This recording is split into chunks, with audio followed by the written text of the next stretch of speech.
الحمد لله الحمد لله وحده وكفى وسلام على عباده الذين اصطفى أما بعد فأعوذ بالله من الشيطان الرجيم بسم الله الرحمن الرحيم ألا إن أولياء الله لا خوف عليهم ولا هم يحزنون الذين آمنوا وكانوا يتقون لهم البشرى في الحياة الدنيا وفي الآخرة لا تبديل لكلمات الله ذلك هو الفوز العظيم. وقال النبي صلى الله تعالى عليه وسلم اتق المحارم تكن أعبد الناس. آمنت بالله صدق الله العلي العظيم وبلغنا رسوله النبي الكريم. আমরা মহল্লাবাসীর উদ্যোগে আয়োজিত আজকের এই বার্ষিক তাফসীরুল কোরআন মাহফিলের সম্মানিত সভাপতি, উপস্থিত আমার শ্রোতা ওয়াজিবুল ইহতিরাম হযরত উলামায়ে কেরাম, এলাকার গণ্যমান্য মুরব্বীগণ, স্থানীয় এবং দূরদূরান্ত থেকে আগত দিন দরদি কোরআন প্রেমী প্রিয় তাওহীদ জনতা এবং পর্দার আড়ালে থাকা মা বোনেরা, রব্বুল আলামিন কোরআন মাজিদের মধ্যে বলেন, আলা বান্দা জেনে রাখো, ইন্না আউলিয়া আল্লাহি লা খাউফুন আলাইহিম ওয়া লা হুম ইয়াহজানুন। আল্লাহর বন্ধু যারা, তাদের কোনো ভয় নাই, তারা দুঃখিত হবে না, বিচলিত হবে না, পেরেশান হবে না। লাহুমুল বুশরা ফিল হায়াতিদ দুনিয়া ওয়া ফিল আখিরাহ, দুনিয়ার জীবনেও রয়েছে তাদের জন্য সুসংবাদ, আখিরাতেও রয়েছে তাদের জন্য সুসংবাদ। দুনিয়া এবং আখিরাত কোন জাহানেই তারা আল্লাহর পক্ষ থেকে কোনো গজবের মধ্যে আক্রান্ত হবে না। আল্লাহর বন্ধু কারা? যাদের কোনো ভয় নাই, যাদের দুঃখ নাই, যাদের জীবনের মধ্যে দুনিয়া এবং আখিরাত কোন জাহানের মধ্যে আতঙ্কিত হওয়ার মতো কোনো কারণই নাই। আল্লাহর বন্ধু কারা? আল্লাহ নিজেই পরিচয় দিয়ে দিয়েছেন। আল্লাহর বন্ধু হলো তারা যাদের ভেতরে দুইটা গুণ আছে, আল্লাযীনা আমানু ওয়া কানু ইয়াত্তাকুন, যাদের ভেতরে ঈমান আছে এবং যাদের ভেতরে তাকওয়া তথা আল্লাহকে ভয় করে গুনাহ ছাড়তে পারার যোগ্যতা আছে। এই দুটো গুণ যাদের ভেতরে আছে তারাই আল্লাহর ওলি। আর যারা আল্লাহর ওলি তাদের কোনো ভয়ও নাই, দুঃখের কোনো কারণও নাই। তাহলে এই আয়াত থেকে কিন্তু এটা স্পষ্ট হয়ে যায়, আলহামদুলিল্লাহ আমরা সকলেই আল্লাহর ওলি। বলবেন কিভাবে? আল্লাহর ওলি না খালি পীর সাহেবরা, আল্লাহর ওলি না খালি দরবেশরা, আল্লাহর ওলি না খালি বুজুর্গরা। আল্লাহ নিজেই পরিচয় দিয়ে দিয়েছেন, আল্লাহর ওলি হলো তারা যাদের ভেতরে দুটো গুণ আছে। ঈমানের গুণ আছে নাই আপনাদের ভেতরে? যদি বলেন নাই তাহলে তো বেঈমান, তাহলে তো অমুসলিম। তাকওয়ার গুণ, তাকওয়ার 3 স্তর। সর্বনিম্ন স্তর হলো আল্লাহকে ভয় করে কুফর শিরিক ছেড়ে দেওয়া। আর কিছু পারেন বা না পারেন এটা তো আশা করে পেরেছেন। আল্লাহকে ভয় করে আপনারা মূর্তি পূজা করেন না, আল্লাহকে ভয় করে আরো যত কুফর শিরিক আছে কোনটা আক্রান্ত হন না। আর তাকওয়ার স্তরের শেষ নাই, উপরে আরো বহু স্তর আছে। আল্লাহকে ভয় করে কবিরা গুনাহ ছেড়ে দেওয়া, আল্লাহকে ভয় করে হারাম ছেড়ে দেওয়া, আল্লাহকে ভয় করে একটা পর্যায়ে সগীরা গুনাহ মাকরু এগুলো ছেড়ে দেওয়া, আল্লাহকে ভয় করে গাফলতির জিন্দেগিও ছেড়ে দেওয়া। তাহলে স্তরের তো শেষ নাই, লেকিন সবচেয়ে নিচের স্তরটা হলো আছে তো আলহামদুলিল্লাহ। তাহলে এই যে ঈমান আর এই যে তাকওয়া, আর বাস্তবতা হলো আল্লাহর সঙ্গে ন্যূনতম প্রকারের বন্ধুত্ব যদি না থাকে, তাহলে দুনিয়াতেই বা আমাকে কে বাঁচাবে আর আখিরাতেই বা আমাকে কে উদ্ধার করবে? আল্লাহ ছাড়া যদি আরো কিছু রব থাকতো, দুনিয়াতে যেমন ইন্ডিয়ার সাথে সম্পর্ক খারাপ হলে কেউ চেষ্টা করে চায়নার সাথে সম্পর্ক ভালো করা যায় কিনা, চায়নার সাথে না হলে তাহলে অন্য কোনো দেশকে হাত করা যায় কিনা। এক একজন এক এক দিকে কেবলা বানায়, কেউ কেবলা বানায় দিল্লিকে, কেউ কেবলা বানায় ওয়াশিংটনকে। যদিও মক্কা মদিনার কেবলা বানাতে কেউ রাজি না, কিন্তু দুনিয়ায় কাফের পরাশক্তিগুলোকে কেবলা বানানোর চেষ্টা করে। লেকিন রব্বুল আলামিন তো একজনই, এখানে তো আর দ্বিতীয় কোনো দিকে তাকানোরও কোনো সুযোগ নাই, দ্বিতীয় কোনো চিন্তা রাখারও কোনো অপশন নাই। তো আল্লাহর সঙ্গে যদি ন্যূনতম বন্ধুত্ব নাই থাকে, আপনি মরার সময় আপনার মুখ থেকে কালেমাকে বের করবে। আল্লাহর সঙ্গে কোনো ধরনের বন্ধুত্ব যদি নাই থাকে, মুনকার নাকির এসে যখন প্রশ্ন করবে, সেই প্রশ্নের জবাবে আপনার জবান থেকে কে বের করবে? আল্লাহর সঙ্গে কোনো বন্ধুত্ব যদি নাই থাকে, আরে আপনার অন্ধকার কবরকে আলোকিত কে করবে? সংকীর্ণ কবরকে প্রশস্ত কে করবে? আল্লাহর সঙ্গে কোনো বন্ধুত্ব যদি নাই থাকে, হাসরের ময়দানে ডান হাতে আমলনামা এনে দেবে তাকে। আল্লাহর সঙ্গে বন্ধুত্ব যদি নাই থাকে, মিজান নেকের পাল্লাকে ভারী করবে। আল্লাহর সঙ্গে বন্ধুত্ব যদি নাই থাকে, নবীজির সুপারিশ পাওয়ার, নবীজির হাতে হাউজে কাউসারের পানি খাওয়ার সুযোগ আপনাকে কে করে দেবে? আল্লাহর সঙ্গে বন্ধুত্ব যদি নাই থাকে, আর সে আজিমের নিচে ছায়া বাঁকিয়ে দেবে। আল্লাহর সঙ্গে বন্ধুত্ব যদি নাই থাকে, ও সিরাতের পরিবারকে পার করিয়ে দেবে। আল্লাহর সঙ্গে বন্ধুত্ব যদি নাই থাকে, সেই জান্নাত পর্যন্ত নিয়ে কে পৌঁছে দেবে? দ্বিতীয় কেউ নাই। তো যেহেতু কেউ নাই, সুতরাং প্রতিটা ব্যক্তিকে বাধ্যতামূলক ভাবে, অনিবার্য ভাবে আল্লাহর সঙ্গে বন্ধুত্ব করতেই হবে। আল্লাহ যার হয়ে যায়, সব এমনি তার হয়ে যায়। আল্লাহ যার হয় না, কোনো কিছুই তার হয় না, কোনো কিছুই তার হয় না। এক বাদশা ছিল, যার অনেকগুলো দাসী ছিল। এর মধ্যে একটা দাসীকে খুব বেশি পরিমাণে ভালোবাসত। এখন এক দাসীকে যদি বেশি ভালোবাসে, বাকি দাসীগুলোর কি ভালো লাগবে না জ্বলবে? স্বাভাবিক, কারো ঘরে দুই বউ থাকলে ভালো অভিজ্ঞতা থাকবে আর কি। তো এখন দাসী অনেকগুলো, কিন্তু এর মধ্যে একটারে বেশি মহব্বত করে, বাকিগুলোকে অত বেশি মহব্বত করে না, অত পাত্তাও দিতে চায় না। তো বাকিদের ভেতরে জেলাসি কাজ করে, হিংসা কাজ করে, তাদের ভেতরে প্রচুর সমালোচনা ছড়িয়ে গেছে যে বাদশা রুচি কি, একটা বাদশা মানুষ কিন্তু রুচি কি? এই শাকচুর নিয়ে ডাইনের প্রেমে হাবুডুবু খাচ্ছে, আর আমরা এত রূপবতী, গুণবতী, কেশবতী, এইবতী সেইবতী, আমাদের থেকে ঠিকভাবে ভ্রুক্ষেপই করছে না। এভাবে যখন তুমুল সমালোচনা ছড়িয়ে গেল হেরেমে, এক পর্যায়ে সমালোচনা আসতে আসতে বাদশার কানেও চলে আসলো। বাদশা চিন্তা করলো, আরে এটা তো বড়ই খারাপ কথা। হেরেমের দাসীরাই যদি এভাবে সমালোচনা করে, বাইরের লোকে কি করবে? তাহলে ওদেরকে অন্তত হাতে কলমে বুঝিয়ে দেওয়া দরকার যে কেন এই দাসীটাকে আমি বেশি ভালোবাসি, কেন আমি তার প্রেমে এত হাবুডুবু খাই, আর বাকিদেরকে আমি অত বেশি পাত্তা দেই না, কি কারণে? এটা মুখ দিয়ে বললে অত বিশ্বাসযোগ্য হবে না, কিন্তু হাতে কলমে বুঝিয়ে দেব। এখন বাদশা একদিন সব দাসীকে এক জায়গায় একত্র করলো, করার পর বলল, শোন, তোদের প্রত্যেককে আমি অপশন দিচ্ছি, যে যা চাইবি, একটা করে ইচ্ছা, যে যা পোষণ করবি, চাইতে দেরি হবে, আমার দিতে দেরি হবে না। আমার যদি সাধ্যে থাকে, আমি সঙ্গে সঙ্গে সাইন করে বরাদ্দ দিয়ে দেব। আমি কাউকেই ঠকাবো না, কাউকে বঞ্চিত করব না। দাসীরা তো মহা খুশি, আলাদিনের চেরাগ হাতে পেয়ে গিয়েছে। প্রত্যেকের জীবনেই তো কিছু চাওয়া পাওয়া থাকে, থাকে না? আপনাদের নাই? সবারই আছে। তো দাসীদেরকে জিজ্ঞেস করলো, কার কি চাওয়া বলো।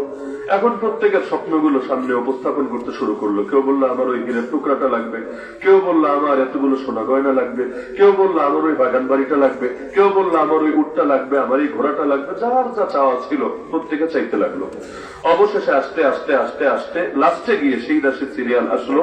কোন দাসী বুঝলেন তো? যাকে নিয়ে সবাই খুব খুশি, যারা নিয়ে সবার ভেতরে হিংসা, যাকে নিয়ে সবার ভেতরে জিত, তার সিরিয়াল আসলো। বাদশা জিজ্ঞেস করলো, তোমার কি চাওয়ার আছে, তুমি বলো। সেই দাসী বললো, বাদশা জাহাপনা, থাক, আমি আর কিছু না চাই। বাদশা অবাক, কি রে, এরকম সুযোগ কেউ হাতছাড়া করে নাকি? আলাদিনের চেরাগ হাতে পেয়ে গেলে না চেয়ে আবার কেউ বাকি থাকে নাকি? কেন, তোর কিছু চাওয়ার নাই? বললো, হ্যাঁ বাদশা, চাওয়ার তো আছে, কিন্তু আমি যদি চাই, আমার ভয় হচ্ছে আপনি রেগে যেতে পারেন আমার উপরে। আমি আপনাকে রাগাতে চাই না, যার কারণে ভেতরের কথা ভেতরেই থাক, মুখ দিয়ে আর না বলি, আমি এটা আপনার সামনে উপস্থাপন না করি। বাদশা বললো, এটা কেমন কথা? এতজন দাসী চাইলো, আমি রাগ করলাম না, তুই চাইলে কেন রাগ করবো? তোর সাথে কি আমার দুশ্মনী আছে?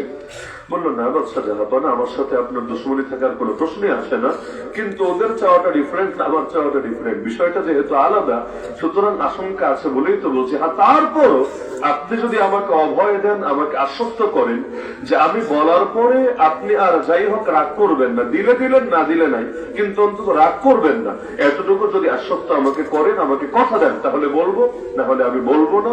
আমি এটা বলার কোনো প্রয়োজন আর মনে করছি না। বাদশা বললো, ঠিক আছে, বাদ দে, এত নাটক করার দরকার নেই, তোর যা বলার বলে ফেল। দিতে পারলে দিব, না দিতে পারলে না দিব, কিন্তু কথা দিলাম রাগ করবো না। এবার দাসী মাথাটা নিচু করে বলল আস্তে করে, বাদশাহ জাহাপানা, আমার সোনা গয়নাও লাগবে না, হীরা জহরতও লাগবে না, মণিমাণিক্যও লাগবে না, আমার বাগান বাড়িও লাগবে না, উটও লাগবে না, ঘোড়াও লাগবে না। আমার শুধু একটা জিনিস লাগবে, আমি শুধু আপনাকে চাই, আপনাকে পেলে আর দ্বিতীয় কিছুরই প্রয়োজন নাই। এবার বাকিটা সেরা জিব্বায় কামড় দিয়ে ফেললো। কেন? কারণ যে ঘোড়া চেয়েছে শুধুই ঘোড়া পেয়েছে, যে স্বর্ণ চেয়েছে শুধুই স্বর্ণ পেয়েছে, যে হীরা চেয়েছে শুধুই হীরা পেয়েছে, যে যা চেয়েছে যতটুকু চেয়েছে ততটুকুই তো পেয়েছে। কিন্তু যে বাদশাকেই চেয়ে বসেছে, যদি বাদশাকে পেয়েই যায়, তার কোন জিনিসটা আর পাওয়া বাকি আছে? বাদশাহ যার হয়ে যায়, গোটা রাজ্য এমনি তো তার হয়ে যায়। এজন্য ফেরাউন জাদুঘর ভাড়া করে আনলো নবী মুসাকে লাঞ্ছিত করবে, নবী মুসাকে আজকে সে খেলার ভেতর হারিয়ে দেবে। কারণ নবী মুসা আলাইহিস সালাম যদি সামান্য 2 পয়সা জাদুঘরের সামনে হেরে যান, তাহলে মানুষের তার উপর আস্থা নষ্ট হয়ে যাবে। সবাই বুঝবে যদি নবী হতো মুজিজা অবশ্যই থাকতো, আর মুজিজা যদি থাকতো জাদুঘরের সামনে হারতো না। তাহলে কোনোভাবে যদি তাকে হারানো যায়, মানুষের চোখে সে ভণ্ড বলে সাব্যস্ত হবে। আর একবার যদি মুসা ভণ্ড বলে সাব্যস্ত হয়, তারে কেটে টুকরা টুকরা করলো, মানুষের ভেতর কোনো বিপ্লব, কোনো বিদ্রোহ তো ছড়াবেই না। উল্টো মানুষ খুশি হবে, বলবে ধন্যবাদ ফেরাউনকে, একটা ভণ্ডকে নিধন করেছে। কিন্তু যদি মানুষের আস্থা থাকে নবী মুসার উপরে, আর এই অবস্থায় তাকে মারে, হিতে বিপরীত হবে। মারবে এক মুসাকে, ঘরে ঘরে মুসা পয়দা হতে থাকবে। বিপ্লবীদেরকে মেরে মেরে কি দমানো যায়? এক আবু সাইদকে মেরে সরকারের লাভ হয়েছিল না লস হয়েছিল? বহুত লস, বহুত লস। যদি না মারতো, ওই দৃশ্যটাতে সবাই না দেখতো, মানুষের ভেতর দ্রোহের আগুন এত বেশি ছড়াতো না, যেটা সেই দৃশ্য দেখার পরে ছড়িয়ে গিয়েছিল। মেরে মেরে কখনো বিপ্লব দমানো যায় না, বরং যত মারে বিপ্লবের আগুন তত ছড়াতে থাকে। এক পর্যায়ে এমন ছড়ানো ছড়ায়, জালেমের মসনদকে পুড়িয়ে খান করে দেয়। এজন্যই তো ইয়াজিদ যখন হত্যা করেছে সাইয়্যিদুনা হুসাইনকে, এটা তার কোন উপকার তো বয়ে আনেই নাই, বরং কবি বলেন ইসলাম জিন্দা হোতা হ্যায় হর কারবালা কে বাদ। প্রত্যেক কারবালার পরে ইসলাম বিজয়ী হয়। কিভাবে? আর একদিকে কারবালার ময়দানে হুসাইনের রক্ত ঝরে, আরেকদিকে হুসাইনের রক্ত প্রতিটা বিপ্লবীর ভেতরে, প্রতিটা ইমানদারের ভেতরে এক ক্ষোভের আগুন, বিদ্রোহের আগুন, বিপ্লবের আগুন জ্বালিয়ে দিতে থাকে। হুসাইনটা মরে না, শহীদরা মরে না, যতদিন পর্যন্ত নতুন নতুন ইয়াজিদ মাথা চাড়া দিবে, হুসাইনটা আদর জিন্দা হয় প্রতিটা বিপ্লবীর হৃদয়ে। এরপর এমন জিহাদের জজবা আর শাহাদাতের তামান্না জাগিয়ে যায়, পৃথিবীর কোন অস্ত্র দিয়ে যেটাকে দমানো যায় না, বরং জালেমের মসনদকে পুড়িয়ে তবেই শান্তি দেয়। সেজন্য ফেরাউন চাইল নবী মুসাকে যে কোনো ভাবে হারাবে। এখন হারানোর জন্য সব শিক্ষিত শিক্ষিত বড় বড় জাদুঘর ভাড়া করে এনেছে। এখন জাদুঘররা তো আর মাগনা সার্ভিস দিবে না, ফ্রি সার্ভিস দিবে? দিবে তো না, পেইড সার্ভিস। এখন তারা জিজ্ঞেস করলো, বাদশাহ জাহাপানা কি দিবেন আমাদেরকে বলেন, যদি জিতি কি দিবেন? হ্যাঁ, হারলে কিছু দেওয়া লাগবে না, হারলে তো এমনি বেইজ্জতির কথা, কিন্তু যদি জিতি কি দিবেন আমাদেরকে বলেন, তোমাদের কি লাগবে? না বাদশাহ জাহাপানা, আপনার কাছে কি চাইবো, আপনার উপর ছেড়ে দিলাম, আপনি যা দেন। এটা কিন্তু মহাবিপদ। আপনি রিক্সায় চড়ে কোন এলাকায় গেলেন, আপনি মনে করেন বড় কোনো ব্যক্তি, মনে করেন আপনি একটি এমপি, আপনি একটা মন্ত্রী, রিক্সায় চড়ে আমরায় আসলেন। আসার পর রিক্সাওয়ালা জিজ্ঞেস করেন ভাড়া কত?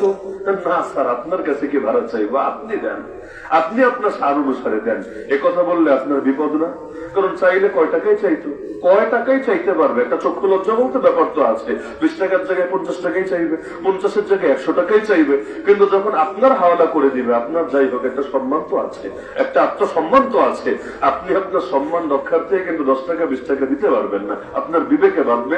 কমাস কম 500 টাকা 1000 টাকার নোট তো আপনি বের করবেনই, না হলে আপনার তো মর্যাদাটা থাকে না। তো ফেরাউনকে বললো আপনি যা দেন। ফেরাউন কি দিবে ওদেরকে? এখন যেটাই বললো, কারণ ফেরাউন তো বাদশাহ না, ও তো নিজেকে খোদা দাবি করে, খোদা। এখন ও দাবি করে নিজের খোদা। এখন ও যদি বলে 10 টাকা 20 টাকা দিবে, 10,000 20,000 দিবে, এটা তো ওর দাবিকৃত খোদার সাথে মিলে না। এজন্য ফেরাউন অন্য কোনো অপশনে না গিয়ে বললো ইন্নাকুম ইযাল লামিনাল মুকাররাবিন, আরে যদি বিজয়ী হতেই পারো, তোমাদেরকে আমার কাছের মানুষ বানিয়ে নেব, আমার নৈকট্য প্রাপ্ত বানিয়ে নেব, তোমাদেরকে আমার বিশেষ লোকদের অন্তর্ভুক্ত করে নেব। জাদুঘররা বলল কবুল কবুল কবুল, এক পায়ে খাড়ার, দ্বিতীয় কিছু লাগবে না। আপনি যদি এটা দেন এতে আমাদের চলবে, ভিন্ন কিছু লাগবে না। কেন? টাকা পয়সার কতই নিবে, যতই নেই, খেতে খেতে এক সময় শেষ হবে। কিন্তু যদি ডাইরেক্ট হটলিঙ্কের ব্যবস্থা হয়ে যায়, ফেরাউনের সাথে ডাইরেক্ট কানেকশন যদি ওদের হয়ে যায়, যেখানেই আটকাবে ফেরাউন তো তার দিক থেকে সর্বোচ্চ হেল্পই এদের জন্য করার চেষ্টা করবে। দুনিয়ার লোকেরা এটা বোঝে যে বাদশা যার হয়ে যায় সবই তার হয়ে যায়। এজন্য দেখেন না, যখন যেই দল ক্ষমতায় আসে বা আসার উপক্রম হয়, তাদের সঙ্গে যাদের ভালো সম্পর্ক থাকে, ওদের আচার আচরণ, কথাবার্তা, হাঁটা চলা সবই চেঞ্জ হয়ে যায়। ও নিজে নেতা হওয়া লাগে না। মনে করেন সে প্রধানমন্ত্রীর ড্রাইভার, সে প্রধানমন্ত্রীর বাসার কাজের বুয়া, সে প্রধানমন্ত্রীর পিএস, দেখবেন তার হাব ভাবই আলাদা। তার হাব ভাব দেখলে মনে হবে মনে হয় একটা কোটিপতি। এত ভাব কেন?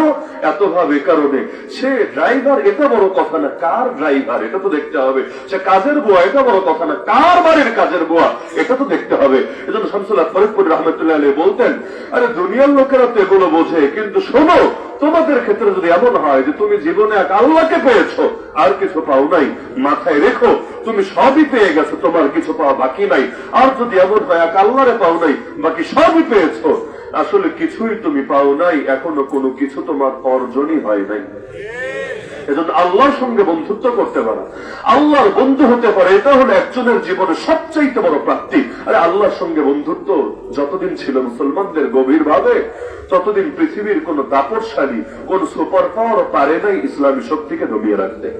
কিন্তু যখন মুসলমান ও বন্ধুত্ব আল্লাহর থেকে সরিয়ে ওই কাফের মুশরিক পরশক্তির বন্ধুত্ব অর্জনের জন্য নিজেদের আদর্শ বিসর্জন দিতে শুরু করেছে, তখন দুনিয়ায় মুসলমানের সংখ্যা এত এত এত বাড়ার পরও গোলামি করে করেই দিন কাটাতে হচ্ছে। আল্লাহ নবী সাল্লাল্লাহু আলাইহি ওয়াসাল্লাম বদরের ময়দানে, নবী এবং তার সাহাবীরা এক পাশে, আবু জাহলের বাহিনী আরেক পাশে। আবু জাহল যখন দেখলো সামনে এই মাত্র কয়জনের একটা বাহিনী, এর মধ্যে আবার নিরস্ত্র বলতে গেলে মাত্র 2টা তরবারি, যুদ্ধের কোন প্রস্তুতি নাই, আবু জাহাল হুঙ্কার দিতে লাগলো। সে খুশিতে স্লোগান দিয়ে বসলো, লা ইউবাদুল্লাহু বা'দা হাযাল ইয়াওমি আবাদা, আজকের দিনের পর এই পৃথিবীতে আর আল্লাহর ইবাদতই হবে না। কি পরিমাণ খুশি, তার কনফিডেন্স লেভেল কোন পর্যায়ে চলেছে, আজকেই আল্লাহর ইবাদতের এক্সপায়ার ডেট, আজকের পরে এই পৃথিবীতে কেউ আল্লাহকে রাখবে না, আল্লাহর ইবাদত কখনো আর জমিনের মুখে হবে না। এই তো গেল আবু জাহলের কথা। আল্লাহ নবী এবং তার সাহাবীরা এতটা চিন্তিত এই হালতে পড়ে নবীজি নিজে সেজদায় লুটিয়ে পড়লেন। সেজদায় কাঁদতে কাঁদতে রবকে বলতে লাগলেন, আল্লাহুম্মা ইন তাহলিক হাযিহি আল-ইসাবাতু মিন আহলিল ইসলাম লাম তুবাদ ফিল আরদ, হে আল্লাহ, আজকে মুসলমানদের এই ক্ষুদ্র দলটা যদি শহীদ হয়ে যায়, এই পৃথিবীতে আর তোমার ইবাদত হবে না। ইবাদত করবে কে? ইবাদত করবে কাকে? আজকে যদি ক্ষুদ্র দলটাকে তুমি বিজয়ী না করে শহীদ বানাও, এই পৃথিবী থেকে তোমার ইবাদত চিরতরে খতম হবে, আর কোনদিন তোমার ইবাদতই হবে না। সুতরাং হে আল্লাহ, আমাকে বিজয় দান করো, আমাকে সাহায্য করো, তোমার বিজয়ের ওয়াদা বাস্তবায়ন করো। আল্লাহুম্মা আনজিজ লিমা ওয়া'আদতানি, আল্লাহুম্মা আতিনি মা ওয়া'আদতানি। মুসলমান হাত খালি, মুসলমান নিরস্ত্র, কিন্তু তার সম্বল যখন আল্লাহর উপর ভরসা, তার সম্বল যখন হাসবুনাল্লাহু ওয়া নি'মাল ওয়াকিল, আর কি লাগে? এমন দোয়া করা করলেন আল্লাহ রাসূল সাল্লাল্লাহু আলাইহি ওয়াসাল্লাম। পেছন থেকে সিদ্দিক আকবর আবু বকর রাদিয়াল্লাহু আনহু এসে নবীজির পিঠে হাত রেখে বললেন, হাসবুক হাসবুক ইয়া রাসূলুল্লাহ, হে আল্লাহর রাসূল, যথেষ্ট যথেষ্ট, আপনি মাথা উঠান, আল্লাহ আপনার দোয়া কবুল করে নিয়েছেন। দোয়া কবুলের মাত্রা কোন পর্যায়ে গেলে যিনি দোয়া করছেন শুধু তিনি না, আশপাশের মানুষের দিল সাক্ষ্য দেয়, তাদের অন্তর বলে এই দোয়া আল্লাহ ফিরাবেন না, ফিরানো সম্ভবই না। অবশেষে ঠিক তাই হলো। আমার নবী দোয়া করলেন জমিনে বসে সেজদায় লুটিয়ে, আমার আল্লাহ আসমান থেকে হাজার হাজার ফেরেশতার বাহিনী পাঠিয়ে দিলেন জমিনের বুকে। কারণ সম্বল ছিল আল্লাহর উপর ভরসা, বাস আর কিছু নাই, হাতে কিছু লাগেও নাই। আমার আল্লাহ নিজে হাজার হাজারের বাহিনী পাঠালেন তো পাঠালেন, সঙ্গে বললেন ভাইবেন না এটাই শেষ, রিজার্ভ ফোর্স মজুদ আছে, যদি আরো লাগে আরো পাঠাবো, আরো লাগলে আরো পাঠাবো। অথচ হাজার হাজার ফেরেশতা লাগে না, ফেরেশতা একজন হলেই তো চলে, ফেরেশতাকে হাজার হাজার লাগে। এক জিবরিল আমিনের একারই ডানা আছে 600টা। কয়টা? 600টা। এর মধ্যে এক একটা এত বড় বড়, যদি একটাই খোলেন, একটাই খালি খোলেন, ডানা তো খোলা যায় না, মানে যেভাবে মেলে ধরে আর কি, একটাই যদি মেলে ধরেন, আসমান আর জমিনের মধ্যে 1 ইঞ্চি ফাঁকা জায়গাও থাকবে না। ওই এক ডানা নিয়ে তিনি যদি আসেন, বাকি 599টা রেখে যদি খালি এক ডানা নিয়ে তিনি আসেন, আর ফেরেশতা লাগবে না। ওই এক ডানার কোনা দিয়ে যদি আবু জাহলের কানপট্টিতে একটা লাগাই দেন, আবু লাহাবরে ধরে একটা আসার মেরে দেন, উতবা সাইবারে মাটির নিচে ঘিরে দেন, আর কিসের যুদ্ধ? কার সাথে যুদ্ধ? ওনারা ডানার কোনা দিয়েই তো খেল খতম হয়ে যাবে। আর এক মাসে কয়টা কাফের? 1000। আরে 1000কে দমন করতে জিবরিল আমিনের 1 সেকেন্ডও লাগবে না, 1 সেকেন্ডও। এমনকি ফু যদি একটা দেয়, উঠতে উঠতে কই যাবে? এগুলো অস্তিত্ব কিন্তু খুঁজে পাওয়া যাবে না। কিন্তু চিন্তা করেন, দোয়ার পাওয়ার কোন পর্যায়ে গেলে, রুহানি শক্তি কোন পর্যায়ে থাকলে, আল্লাহর উপর ভরসা কোন পর্যায়ে থাকলে আমার আল্লাহ হাজার হাজার ফেরেশতার বাহিনী পাঠালেন তো পাঠালেন। আল্লাহ কোরআনে বলেন, আমি নিজে ট্রেনিং দিয়েছিলাম সেই ফেরেশতাদেরকে। খালি ফেরেশতা পাঠিয়েছি তা না, ট্রেনিং দিয়েছেন কে? কি বলে ট্রেনিং দিয়েছেন সেটাও কোরআনে আছে। বড় মজার বাক্য, ফাদরিবু ফাওকাল আনাক ওয়াদরিবু মিনহুম কুল্লা বানান। যারা আরবি বোঝেন তো বোঝেন, যারা বোঝেন না তাদের জ্ঞাতার্থে বলছে। আল্লাহ বলে দিলেন এই ফেরেশতাদেরকে ট্রেনিং দিতে গিয়ে, ফেরেশতারা শোন, 2 শ্রেণীর মানুষ। 1 নাম্বার হলো যাদেরকে তোরা মারবি, জানেই মেরে ফেলবি। আর আরেক শ্রেণী হলো যাদেরকে মারবি না, জাস্ট আহত করবি, একটু সামান্য সাইজ করে ছেড়ে দিবি। তো যেগুলোরে মারবি, কিভাবে মারবি শুনে নে আল্লাহ থেকে। ফাদরিবু ফাওকাল আনাক, শরীরে অন্য কোথাও মারিস না, খবরদার, ডাইরেক্ট গর্দানে ধরে মারবি। শিখিয়ে দিচ্ছেন কে? আল্লাহ, দুনিয়ার কেউ না, আল্লাহ শিখিয়ে দিচ্ছেন। যেগুলোরে মারতে চায় কোথায় মারবে? গর্দানে, গর্দানে, ঘাড়ে, ঘাড়ে তরবারি দিয়ে মারবে।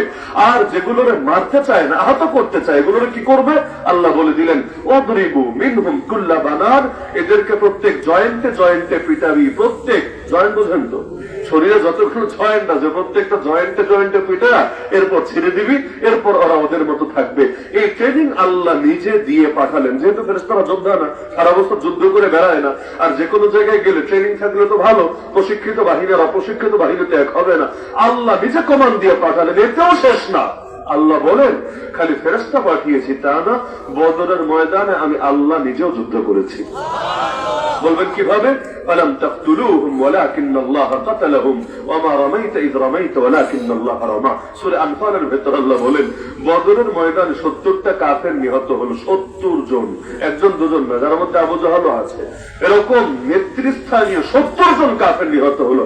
আল্লাহ বলেন, ফালাম তাকতুলুহুম, তোমরা মুসলমানরা একজনকে মারো নাই। কি দিয়া মারবা? তোমাদের মারার তো কিছু নাই, তোমরা মারো নাই। ওয়ালাকিন্নাল্লাহা কাতালাহুম, আল্লাহ নিজে ওদেরকে মেরেছেন। ওমা রামাইতা ইয রামাইতা ওয়ালাকিন্নাল্লাহা রামা। হে নবী, আপনি যখন ধুলো ছুঁড়ে মেরেছিলেন, আরে এক মুষ্টি ধুলো মারলেন, 1000 কাফেরের চোখে গিয়া পৌঁছলো। কিভাবে সম্ভব? 1000 কাফেরা সিরিয়াল ধরে সবাই দাঁড়িয়ে আছে তাও তো না, যুদ্ধের মানে সিরিয়াল ধরে দাঁড়িয়ে আছে তা তো না, ওরা তো ওদের যুদ্ধের সাথে সজ্জিত। কিন্তু নবী খালি এক মুষ্টি ধুলো নিয়ে ছুঁড়ে মারলেন, প্রত্যেকটা কাফের চোখে এমন ভাবে ঢুকলো, চোখে আর দেখতেই পায় না, চোখ মেলে তাকাতেই পারে না। আল্লাহ বলেন, হে নবী, এক মুষ্টি ধুলো মারলেন, সবার চোখে গেল। কিভাবে? আসলে আপনি মারেন নাই, আপনি যখন মেরেছেন তাহলে হাতটা ব্যবহার হয়েছে আপনার, মেরেছে মূলত আল্লাহ নিজে। তাহলে বদরের ময়দানে এত ফেরেশতা পাঠানোর পর আল্লাহ বলছেন, জিহাদ খালি আপনারা করেছেন তা না, জিহাদে শরীক ছিলাম আমি নিজে। তাও তো বদরের ময়দানে মুসলমানদের টুকটাক লড়াই করতে হয়েছে। কিন্তু ইতিহাসে আরেকটা যুদ্ধ আছে, যে যুদ্ধকে আপনারা চেনেন খন্দকের যুদ্ধ নামে। নবীর জীবনী পড়লে নামটার সাথে পরিচিত থাকার কথা। কোন যুদ্ধ? খন্দকের যুদ্ধ। আরবিতে বলে গাজওয়াতুল আহজাব। কোরআন শরীফের মধ্যে একটা সূরাই আছে এই নামে, সূরাতুল আহজাব। সূরাতুল আহজাব, আহজাব মানে হলো সম্মিলিত বাহিনী। তাহলে এই যুদ্ধের নাম সম্মিলিত বাহিনীর যুদ্ধ কেন? নাম থেকেই বুঝতে পারছেন। আগে যুদ্ধ যতগুলো হয়েছে, বদর বলেন, উহুদ বলেন, যা কিছু বলেন, এগুলো এক এক বাহিনীর বিরুদ্ধে। কখনো এই বাহিনী, কখনো সেই বাহিনী, কখনো আরেক বাহিনী। কিন্তু খন্দকের যুদ্ধ ছিল কোন একক বাহিনী না, সম্মিলিত বাহিনী, জোট বাহিনী। জোট জোট যদি হয় শক্তি কমে না বাড়ে? এই যে নির্বাচন আসলে দেখেন না, জোট টোট করে, জোট হলে শক্তি কমে না বাড়ে? বাড়ে। তাহলে কাফেররাও জোট করেছে যে আমরা একা একা কেউ তো পাচ্ছি না মুহাম্মাদের সাথে, এক কাজ করি, চল সবাই মিলে সাইজ করি মুহাম্মদকে, নাউযুবিল্লাহ মিন যালিক। এই জামানেও এই কাজটাই করে, এই জামানেও। এক আমেরিকা আফগানিস্তানে 19 বছর দূরের কথা, 19 বছর দূরের কথা, 19 মাস টিকতো কিনা সন্দেহ আছে। কিন্তু একা কিন্তু যুদ্ধ করে নেই, 50টার বেশি রাষ্ট্রকে সাথে নিয়ে গেছে, পুরো ন্যাটো জোটকে সাথে নিয়ে গেছে, পুরো পশ্চিমা ব্লককে সাথে নিয়ে নেমেছে। তাহলে এই যে দুর্বল দুর্বল আফগানিরা, এদেরকে লড়াই করতে হয়েছে এক শত্রুর বিরুদ্ধে, এতগুলো রাষ্ট্রের সম্মিলিত শক্তির বিরুদ্ধে। এই যে ইসরায়েলের ইহুদি কয়টা ইসরায়েলে? মাত্র 1 কোটি, মাত্র 1 কোটি। অথচ দুনিয়ায় মুসলমান কত? 200 কোটি। 200 কোটি মুসলমানের কয়দিন লাগে 1 কোটি ইহুদির মোকাবেলা করতে? যতই ক্ষেপণাস্ত্র থাক, যতই অস্ত্র থাক, যত যাই থাক, আরে পাবলিক যখন নেমে যায় বন্দুক দিয়ে তাদেরকে থামায় রাখা যায় না। এর নমুনা তো সবার সামনে আছে আলহামদুলিল্লাহ। তো 200 কোটি মুসলমানের বিরুদ্ধে কত ছড়িয়ে নামবে মাঠে, টিকতে তো পারার কথা না। কিন্তু এখনো পর্যন্ত 70 বছরের বেশি আমাদের প্রথম কেবলা দখলে রেখেছে। কিভাবে রেখেছে? শুধু 1 কোটি মানুষই রেখে দিয়েছে এমন না। যদি এটাই হতো, আরে গোটা আরবের লোকেরা মিলে ওদের জন্য যথেষ্ট ছিল, সারা দুনিয়ার মুসলমানেরও পেরেশানি করা লাগতো না। কিন্তু দেখতে মনে হবে 1 কোটি, পেছনে তো আছে আমেরিকা, পেছনে তো আছে জাতিসংঘ, পেছনে তো আছে পশ্চিমারা। এই সব শয়তান যখন এক হয়ে যায় তখন আর 1 কোটি থাকে না, এটা শত শত কোটিতে পরিণত হয়ে যায়। পারি না খালি আমরা। সারা দুনিয়ার 200 কোটি মুসলমান যদি এক থাকতো, কেন্দ্রীয় একজনকে সবার নেতা মেনে তার কমান্ডে যদি সবাই পরিচালিত হতো, সকলে মিলে সম্মিলিত বাহিনী বানিয়ে নিজেদের কমন স্বার্থে কাজ করত, পৃথিবীতে কোন বাপের বেটার ক্ষমতা ছিল না মুসলমানদের দিকে চোখ বাঁকা করে তাকাবে। সারা দুনিয়া বাদ দেন, ছোট্ট একটা দেশ, এই দেশে কয়টা মুসলমান? এরাই পারে না এক থাকতে।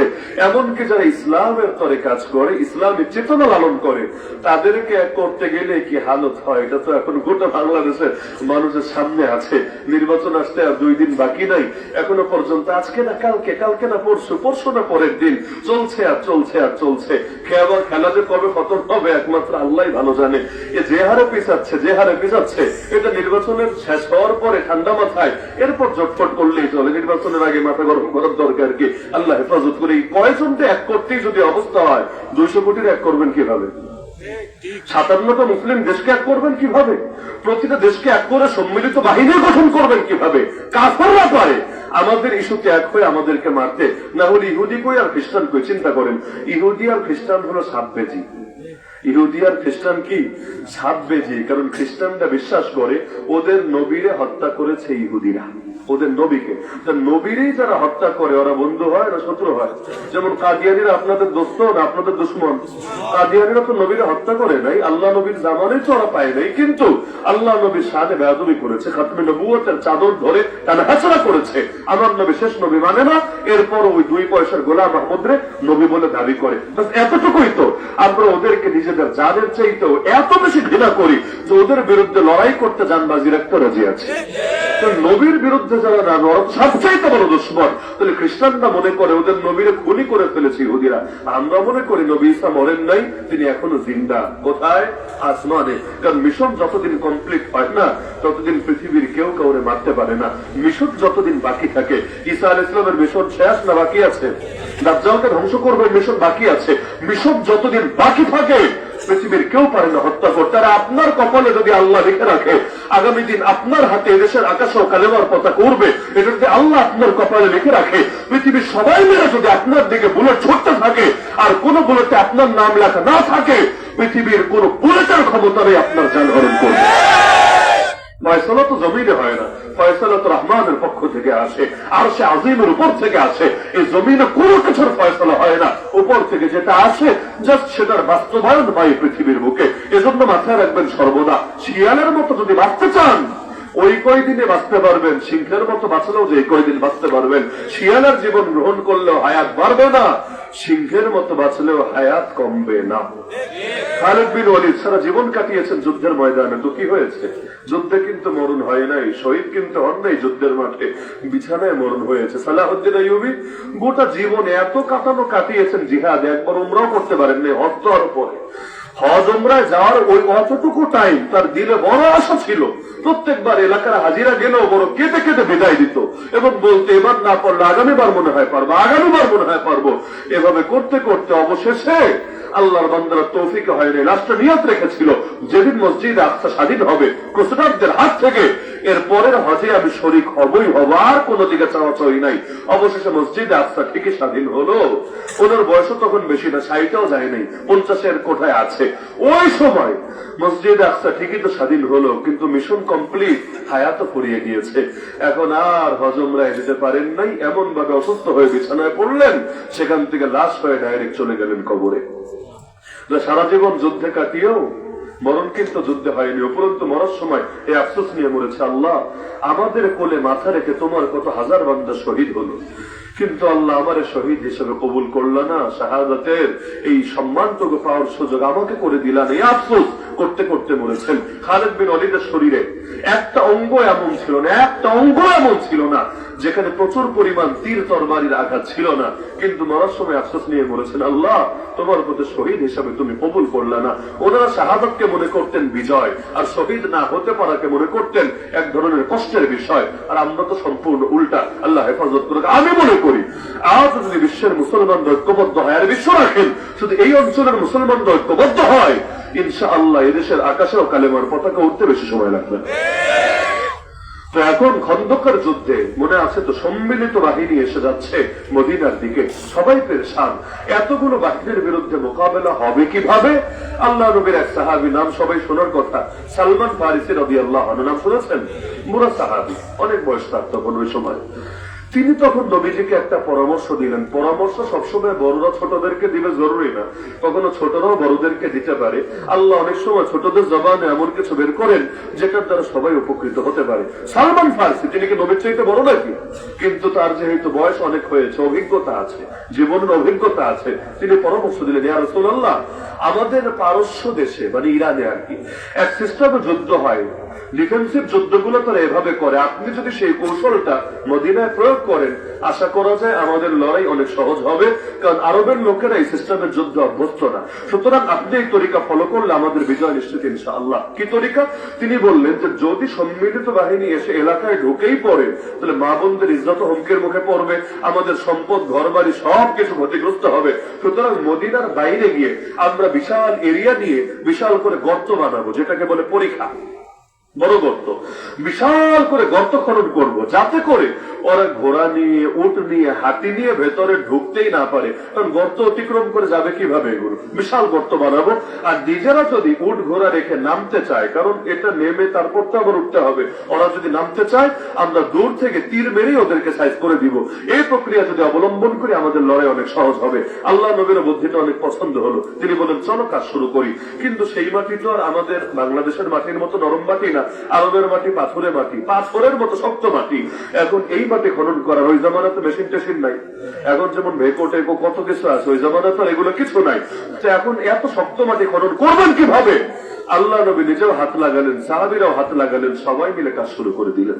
আল্লাহ নবী তো এখনকার নেতাদের মতো না, এসি রুমে বসে পায়ের উপর পা তুলে বসে খেলে কমান্ড দিবে, আর কর্মীরা রাস্তাঘাটে গুলি খেয়ে মরতে থাকবে, আর তিনি এখান থেকে খালি সব তদারকি করবেন। না না, আল্লাহ নবী নিজে থাকতেন সবার আগে, কর্মী তো পরে, নিজে থাকতেন সবার আগে। যেমন এই মসজিদ নববী যখন নির্মাণ হচ্ছিল, সাহাবীরা একটা একটা করে ইট দিচ্ছিলেন, একটা একটা করে, আর আল্লাহ নবী দুইটা দুইটা করে ইট নিচ্ছিলেন, হাদিসের মধ্যে বর্ণিত আছে। আল্লাহ নবীও কাজ শুরু করলেন, সাহাবীরাও কাজ শুরু করলো। কিন্তু এত কষ্ট এগুলো খনন করার সময় তো ঠিকই যাচ্ছে, কাজ বেশি আগাচ্ছে না। কি পরিমাণ কষ্ট এটা বুঝতে উহুদ যুদ্ধের ইতিহাস সামনে রাখলেই বুঝবেন। উহুদ যুদ্ধে শহীদ হয়েছিল 70 জন মুসলমান। কয়জন? 70 জন। 70টা কবর কাটতে কয়দিন লাগে আমারে বলেন? 70টা কবর, তাও বাকি শহীদ হয়েছে 70। মোট মানুষ ছিল 700। 1000 জন নিয়ে রওনা দিয়েছিলেন, 300টা মুনাফিক পালিয়েছে, বাকি থাকলো 700। 700-র মধ্যে 70 জন যদি শহীদ হয়, তাহলে এখনো তো 630 জন আছে। এর মধ্যে যদি আহত ধরি, আরো 100 ধরলাম আহত, 130 জনই ধরলাম আহত, তাও মিনিমাম 500 লোক তো আছে। 500 লোক মিলে কাজ করলে কবর করতে কতক্ষণ লাগে বলে না আমাকে? কিন্তু 70টা কবর খোঁড়া সম্ভব হয় নাই। আর সবাই তো এই পরিমাণ আঘাতপ্রাপ্ত ছিলেন, নবীজিরও দাঁত শহীদ হয়ে গিয়েছিল উহুদের ময়দানে। তো যার কারণে সবাইকে একটা করে, শহীদকে একটা করে কবর উপহার দেওয়া সম্ভব হয় নাই। এক এক কবরে 2 জনকে করেও শোয়াতে হয়েছে। কি পরিমাণ শক্ত হলে মাটি, কি পরিমাণ শক্ত হলে কবর খুঁড়তে গেলেও এই পরিমাণ কষ্ট হয়ে থাকে। তাহলে এখন তো কবর না, বিশাল এরিয়া নিয়ে গর্ত বানাতে হবে, কয়েক কিলো রাস্তা, ওটা তো সহজ ব্যাপার না। আল্লাহ নবীও কাজ করছেন, সাহাবীরাও কাজ করছেন। মাঝখানে তো একবার এমন হলো, একটা এমন পাথর পড়েছে কেউ ভাঙতে পারে না। অবশ্যই আল্লাহ নবী বললেন আমাকে দাও। তিনি কুড়াল নিয়ে একটা কোপ মারলেন, পাথরটা ফেটে 2 টুকরা হলো, ভেতর থেকে আলাদা নূর বের হয়ে আসলো। আল্লাহ নবী বলেন এই নূরের ভেতরে আমার চোখের সামনে দুনিয়ার অমুক সুপার পাওয়ার রাষ্ট্রের প্রাসাদগুলো তুলে ধরা হয়েছে, শীঘ্রই আমার উম্মত ওই এলাকা বিজয় করে সেখানেও কালেমার পতাকা উড়াবে। সাহাবীরা তো খুশি, কিন্তু মুনাফিকরা পুরাই টাসকে খেয়ে গেছে। বলে পেটে খাবার নাই, গায়ে পোশাক নাই, মদিনা শরীফের নিরাপত্তায় হুমকির মুখে, এই যায় যায় অবস্থা। আর এখানে বসে বসে দুনিয়ার অমুক দেশ তমুক দেশ বিজয়ের স্বপ্ন দেখে ওরা হাসাহাসি শুরু করলো। ওরা বলতে লাগলো পুরান পাগলের ভাত নাই, নতুন পাগলের আমদানি হয়েছে। লেকিন আমার আল্লাহ দেখিয়ে দিলেন মুনাফিকদের ধারণা মিথ্যা, আমার আল্লাহ নবীকে যা দেখিয়েছেন তাই সত্য। বেশি দিন লাগেনি, অল্প দিনই হয়েছে। তো কাজ করছিলেন, করতে করতে অন্যদিকে নজর দেওয়ার তো সময় নাই। ইতিমধ্যে খাবার ফুরিয়ে গেছে, খাবার ফুরিয়েছে। এখন খাবার আনতে মদিনায় যাবেন, কামাই রোজগার করে টাকা পয়সার ইন্তজাম করে বা কালেকশন করে খাবার কিনবেন, ওই টাইমও নাই। ততক্ষণে বাহিরে চলে আসলে সব শেষ, এই কাজেরও আর অর্থ থাকবে না। সবাই কাজ করেই যাচ্ছেন। এক পর্যায়ে ক্ষুধায় এমন অবস্থা, কোমরে সোজা রাখা যায় না। সাহাবীরা পেটের মধ্যে গামছা বাঁধলেন। এক পর্যায়ে এমন হলো এত আর কাজ হয় না, বাধ্য হয়ে পেটে পাথর বাঁধলেন। এক পর্যায়ে এমন হলো পাথর বেঁধে আর কোমর সোজা রাখতে পারে না। এবার নবীজির কাছে এসে, আর কার কাছে যাবেন, নবীর কাছে এসে বললেন, ইয়া রাসূলুল্লাহ, অনেক তো সহ্য করলাম, অনেক তো সবর করে কাজ করলাম, আর তো পারি না, আর তো কোমর সোজা রাখতে পারি না। ইয়া রাসূলুল্লাহ, কি করব বলেন? নবীজি আর কি বলে সান্ত্বনা দিবেন? আল্লাহ নবী নিজের পেট থেকে খালি কাপড়টা সরালেন। সাহাবীরা দেখলেন তাদের পেটে একটা করে পাথর বাঁধা, আমার নবীর পেটে দুইটা পাথর বাঁধা। আমরা তো খালি এটাই শিখলাম যে খাবারের পরে মিষ্টি খাওয়া সুন্নাত, এটা শিখলাম না আল্লাহর দ্বীনের জন্য ক্ষুধার জ্বালায় পেটে পাথর বাঁধা আমার নবীর সুন্নাত। খাবার খাওয়ার পরে মিষ্টি খাওয়া সুন্নাত ভুয়া কথা। এটার পক্ষে কোন সুন্নাত সাব্যস্ত করার দলিল না কোন হাদিস থেকে দেখাতে পারবে, না ইমামদের বক্তব্য থেকে দেখাতে পারবে। মেড ইন বাংলাদেশ, খাবারের পর মিষ্টি খেলে একটু ভালোই তো লাগে, নিজের সুবিধার জন্য মশলা বানিয়ে নিয়েছি। লেকিন আল্লাহর পথে দাঁত শহীদ হওয়া, এটা তো নবীর সুন্নাহ। আল্লাহর পথে রক্ত ঝরানো, এটা তো নবীর সুন্নাহ। আল্লাহর পথে জেল খাটা, এটাও তো নবীর সুন্নাহ। আল্লাহর পথে ক্ষুধার জ্বালায় পেটে পাথর বাঁধা, নবীর সুন্নাহ। আল্লাহর পথে রক্তের সাগর ভারী দিয়েও দুনিয়ার সমস্ত বাতিলদের বিরুদ্ধে লড়াই করে আল্লাহর জমিনে আল্লাহর দ্বীনকে বিজয় করে, এটা তো আমার নবীর সুন্নাহ। তো এখন অবশেষে বিশাল কষ্ট করতে করতে কোন রকম কাজ গিয়ে শেষ হলো। এদিকে বাহিনী এসে হাজির হলো। খন্দকের যুদ্ধে সেই সম্মিলিত কাফের বাহিনী। মুনাফিকরা তো মহা খুশি, ইসলাম শেষ। কেন? ঘোড়া রেখে, উট রেখে, হাতি রেখে যদি নামেও, ওরা তো সংখ্যায় এত বেশি, তীর কয়জনটা মারবে, কয়জনের মোকাবেলা করবে? বাহিনী এত বেশি, ওরা সবাই মিলে যদি শক্তি প্রয়োগ করে, আজকে মোহাম্মদ মরবে, সাহাবীরা মরবে, সব মরবে। এরপর বাকি রাজত্ব মুনাফিকরাই করবে। আর মুনাফিক যেগুলো ছিল, ওদের মূল ঝামেলাই ছিল নবীর সাথে ক্ষমতা নিয়ে। বলবেন কেন? আল্লাহ নবী যখন মদিনায় গেলেন, তার কিছুদিন আগে মদিনায় একটা যুদ্ধ হয়েছিল, গৃহযুদ্ধ বুঝেন তো, নিজেরা যুদ্ধ। অনেক এলাকায় লাগে না, বাংলাদেশেও লাগে না, বহু এলাকার নাম বলার দরকার নেই, না হলে ওই জেলার লোকরা আবার আমার বিরুদ্ধে মিছিল করবে। মাঝে মাঝে কিছু জায়গায় লাগতেই থাকে, পত্রিকায় 2 দিন পর নিউজ হতেই থাকে। এখন ওদের ভেতরে এমন একটা গৃহযুদ্ধ হলো, এই গ্রুপের সব বড় নেতাও শেষ, ওই গ্রুপের সব বড় নেতাও শেষ। এখন নেতা যদি মরে, একদিকে তো কষ্ট, আর একদিকে পরের সিরিয়ালে যারা আছে ওদের জন্য কিন্তু আনন্দ। ওইটা না মরলে ওর সিরিয়াল আসবে কিভাবে? ও যদি মরে, ওরও একটু চান্স আসলো, অনেকের জন্য খুশির বিষয় বটে। তো প্রথম সারির নেতারা শেষ। এবার সিরিয়ালে যারা ছিল, ওদের শীর্ষ নেতার নাম আব্দুল্লাহ বিন উবাই ইবনে সালুল, আজ আমরা যাকে চিনি মুনাফিক সর্দার নামে। ও রেডি, এখন সেই হবে নেতা, সেই হবে মদিনার অধিপতি। হঠাৎ খবর পেল নবী চলে এসেছেন মদিনায়, নবী এসেছেন। প্রতিটা ঘরে ঘরে তার অনুসারী তৈরি হলো, সবাই মিলে। আল্লাহ নবীরা যখন পেয়ে গেছে, আর কাউরে নেতা মানার কোন দরকার আছে? আর কাউকে নেতা মানার কোন দরকার আছে? চিন্তাই তো করা যায় না। সবাই মিলে নবীর নেতা বানিয়ে দিল। সবচাইতে বেশি কষ্ট পেল আব্দুল্লাহ বিন উবাই ইবনে সালুল। সে চিন্তা করলো, হায় রে, মুহাম্মদ আমার বাড়া ভাতে ছাই দিল রে, আমার খাবার তো কেড়ে নিয়ে গেল। সে চাচ্ছিল যে কোনো ভাবে আল্লাহ নবী মরে যাক, আল্লাহ নবী শহীদ হয়ে যাক, আল্লাহ নবী দুনিয়া থেকে নাই হয়ে যাক, তাহলে ক্ষমতা আসবে তার হাতে। এতে ইসলামের কি হবে না হবে এটা নিয়ে তার চিন্তা নাই, এতে আল্লাহর দ্বীনের কি হবে না হবে এটা নিয়ে তার চিন্তা নাই। এ বাংলাদেশে এমন বহুত মুনাফিক আছে নাকি নাই? ওদের দিন কি হলো কি হলো ওইটা বিষয় না, ওর রুটি রোজি ঠিক থাকলে, ওর ধান্দা ঠিক থাকলে এতেই চলবে। এটা যদি দেশও বিক্রি করে দিতে হয় কারো কাছে, এক পায়ে খাড়া আছে, দেশটা বিক্রি করে দিতে রেডি আছে। এখন মুনাফিকরা মহা খুশি যে সম্মিলিত বাহিনী যেহেতু চলে এসেছে, আজকে খেল খতম হবে। এরপরও যদি কিছু মুসলমান জানে বাঁচে, ওরা যদি কোনোভাবে মদিনায় পালিয়ে যায়, ও বাহিনী লাগবে না, আমরাই ওদেরকে ঘাড় ধাক্কা দিয়ে মদিনা থেকে বের করব। কোরআনে 28 নম্বর পরে সূরা মুনাফিকুনে আল্লাহ ওদের এই বক্তব্যগুলো উল্লেখ করেছেন। ইয়াকুলুনা লা রাজানা ইলাল মাদিনা, মুনাফিকরা বললে এবার যদি খালি মদিনায় ফিরতে পারি, কারণ ওদের ধারণা রেজাল্ট নিশ্চিত, রেজাল্ট নিশ্চিত যে এবার কাফেররাই জিতবে, মুসলমানরা হারবে। তো আমরা এরপর যদি মদিনায় খালি ফিরতে পারি, আমরা সম্মানিতরা এই লাঞ্ছিতদেরকে ঘাড় ধাক্কা দিয়ে মদিনা থেকে বের করে দেব। কারা সম্মানিত বলছে? মুনাফিকরা কাদেরকে সম্মানিত বলছে? নিজেদেরকে। আর লাঞ্ছিত অপমানিত বলছে কাদেরকে? নবী এবং তার সাহাবীদেরকে। হার জামানার মুনাফিকরা এই কাজটা করে থাকে। ওদের চোখে এখন নবীর তো পায় নাই, নবীর ওয়ারিসদেরকে তো পেয়েছে। ওদের চোখে নবীর ওয়ারিসরা হলো সমাজের কচুরিপনা, এই দেশের ভাড়াটিয়া, আর ওরা হলো এক একজন ভিভিআইপি এলিট, ওরাই হলো এই দেশের মূল মালিক। এরকম আচার আচরণ অনেক শাহবাগী নাস্তিক বেঈমান করে নাকি করে না? ওরাই সব। আর বাকিরা, বিশেষ করে হুজুররা, এরা হলো সমাজের বোঝা। এরা ভেসে এসেছে। হুজুরদের কথা বলার অধিকার নাই, হুজুরদের কাজ করার অধিকার নাই, হুজুরদের কোনো কিছুর অধিকার নাই। এইরকম হুজুর দেখলে নাক ছিটকানোর লোক এই দেশে আছে নাকি নাই? আল্লাহ হেফাজত করুক আমাদেরকে। তো এখন সম্মিলিত বাহিনী হাজির, মুসলমানরা একটু চিন্তায়। আল্লাহ বর্তমান করলাম, ঠিক আছে, এত বড় বাহিনীর মোকাবেলা করবো কিভাবে? আল্লাহ বলেন অন্য যুদ্ধে মুসলমানদের তাও যুদ্ধ করা লেগেছে, এই যুদ্ধে মুসলমানদের আর কষ্ট করে যুদ্ধ করা লাগবে না। আল্লাহ বলেন ইমানদারদের পক্ষ হয়ে আদি আল্লাহ যথেষ্ট হয়ে গিয়েছে যুদ্ধে। আল্লাহ কিভাবে যুদ্ধ করলেন? আগে বলেন আমাকে, আল্লাহর বাহিনীর কি অভাব আছে? আল্লাহর বাহিনীর অভাব আছে?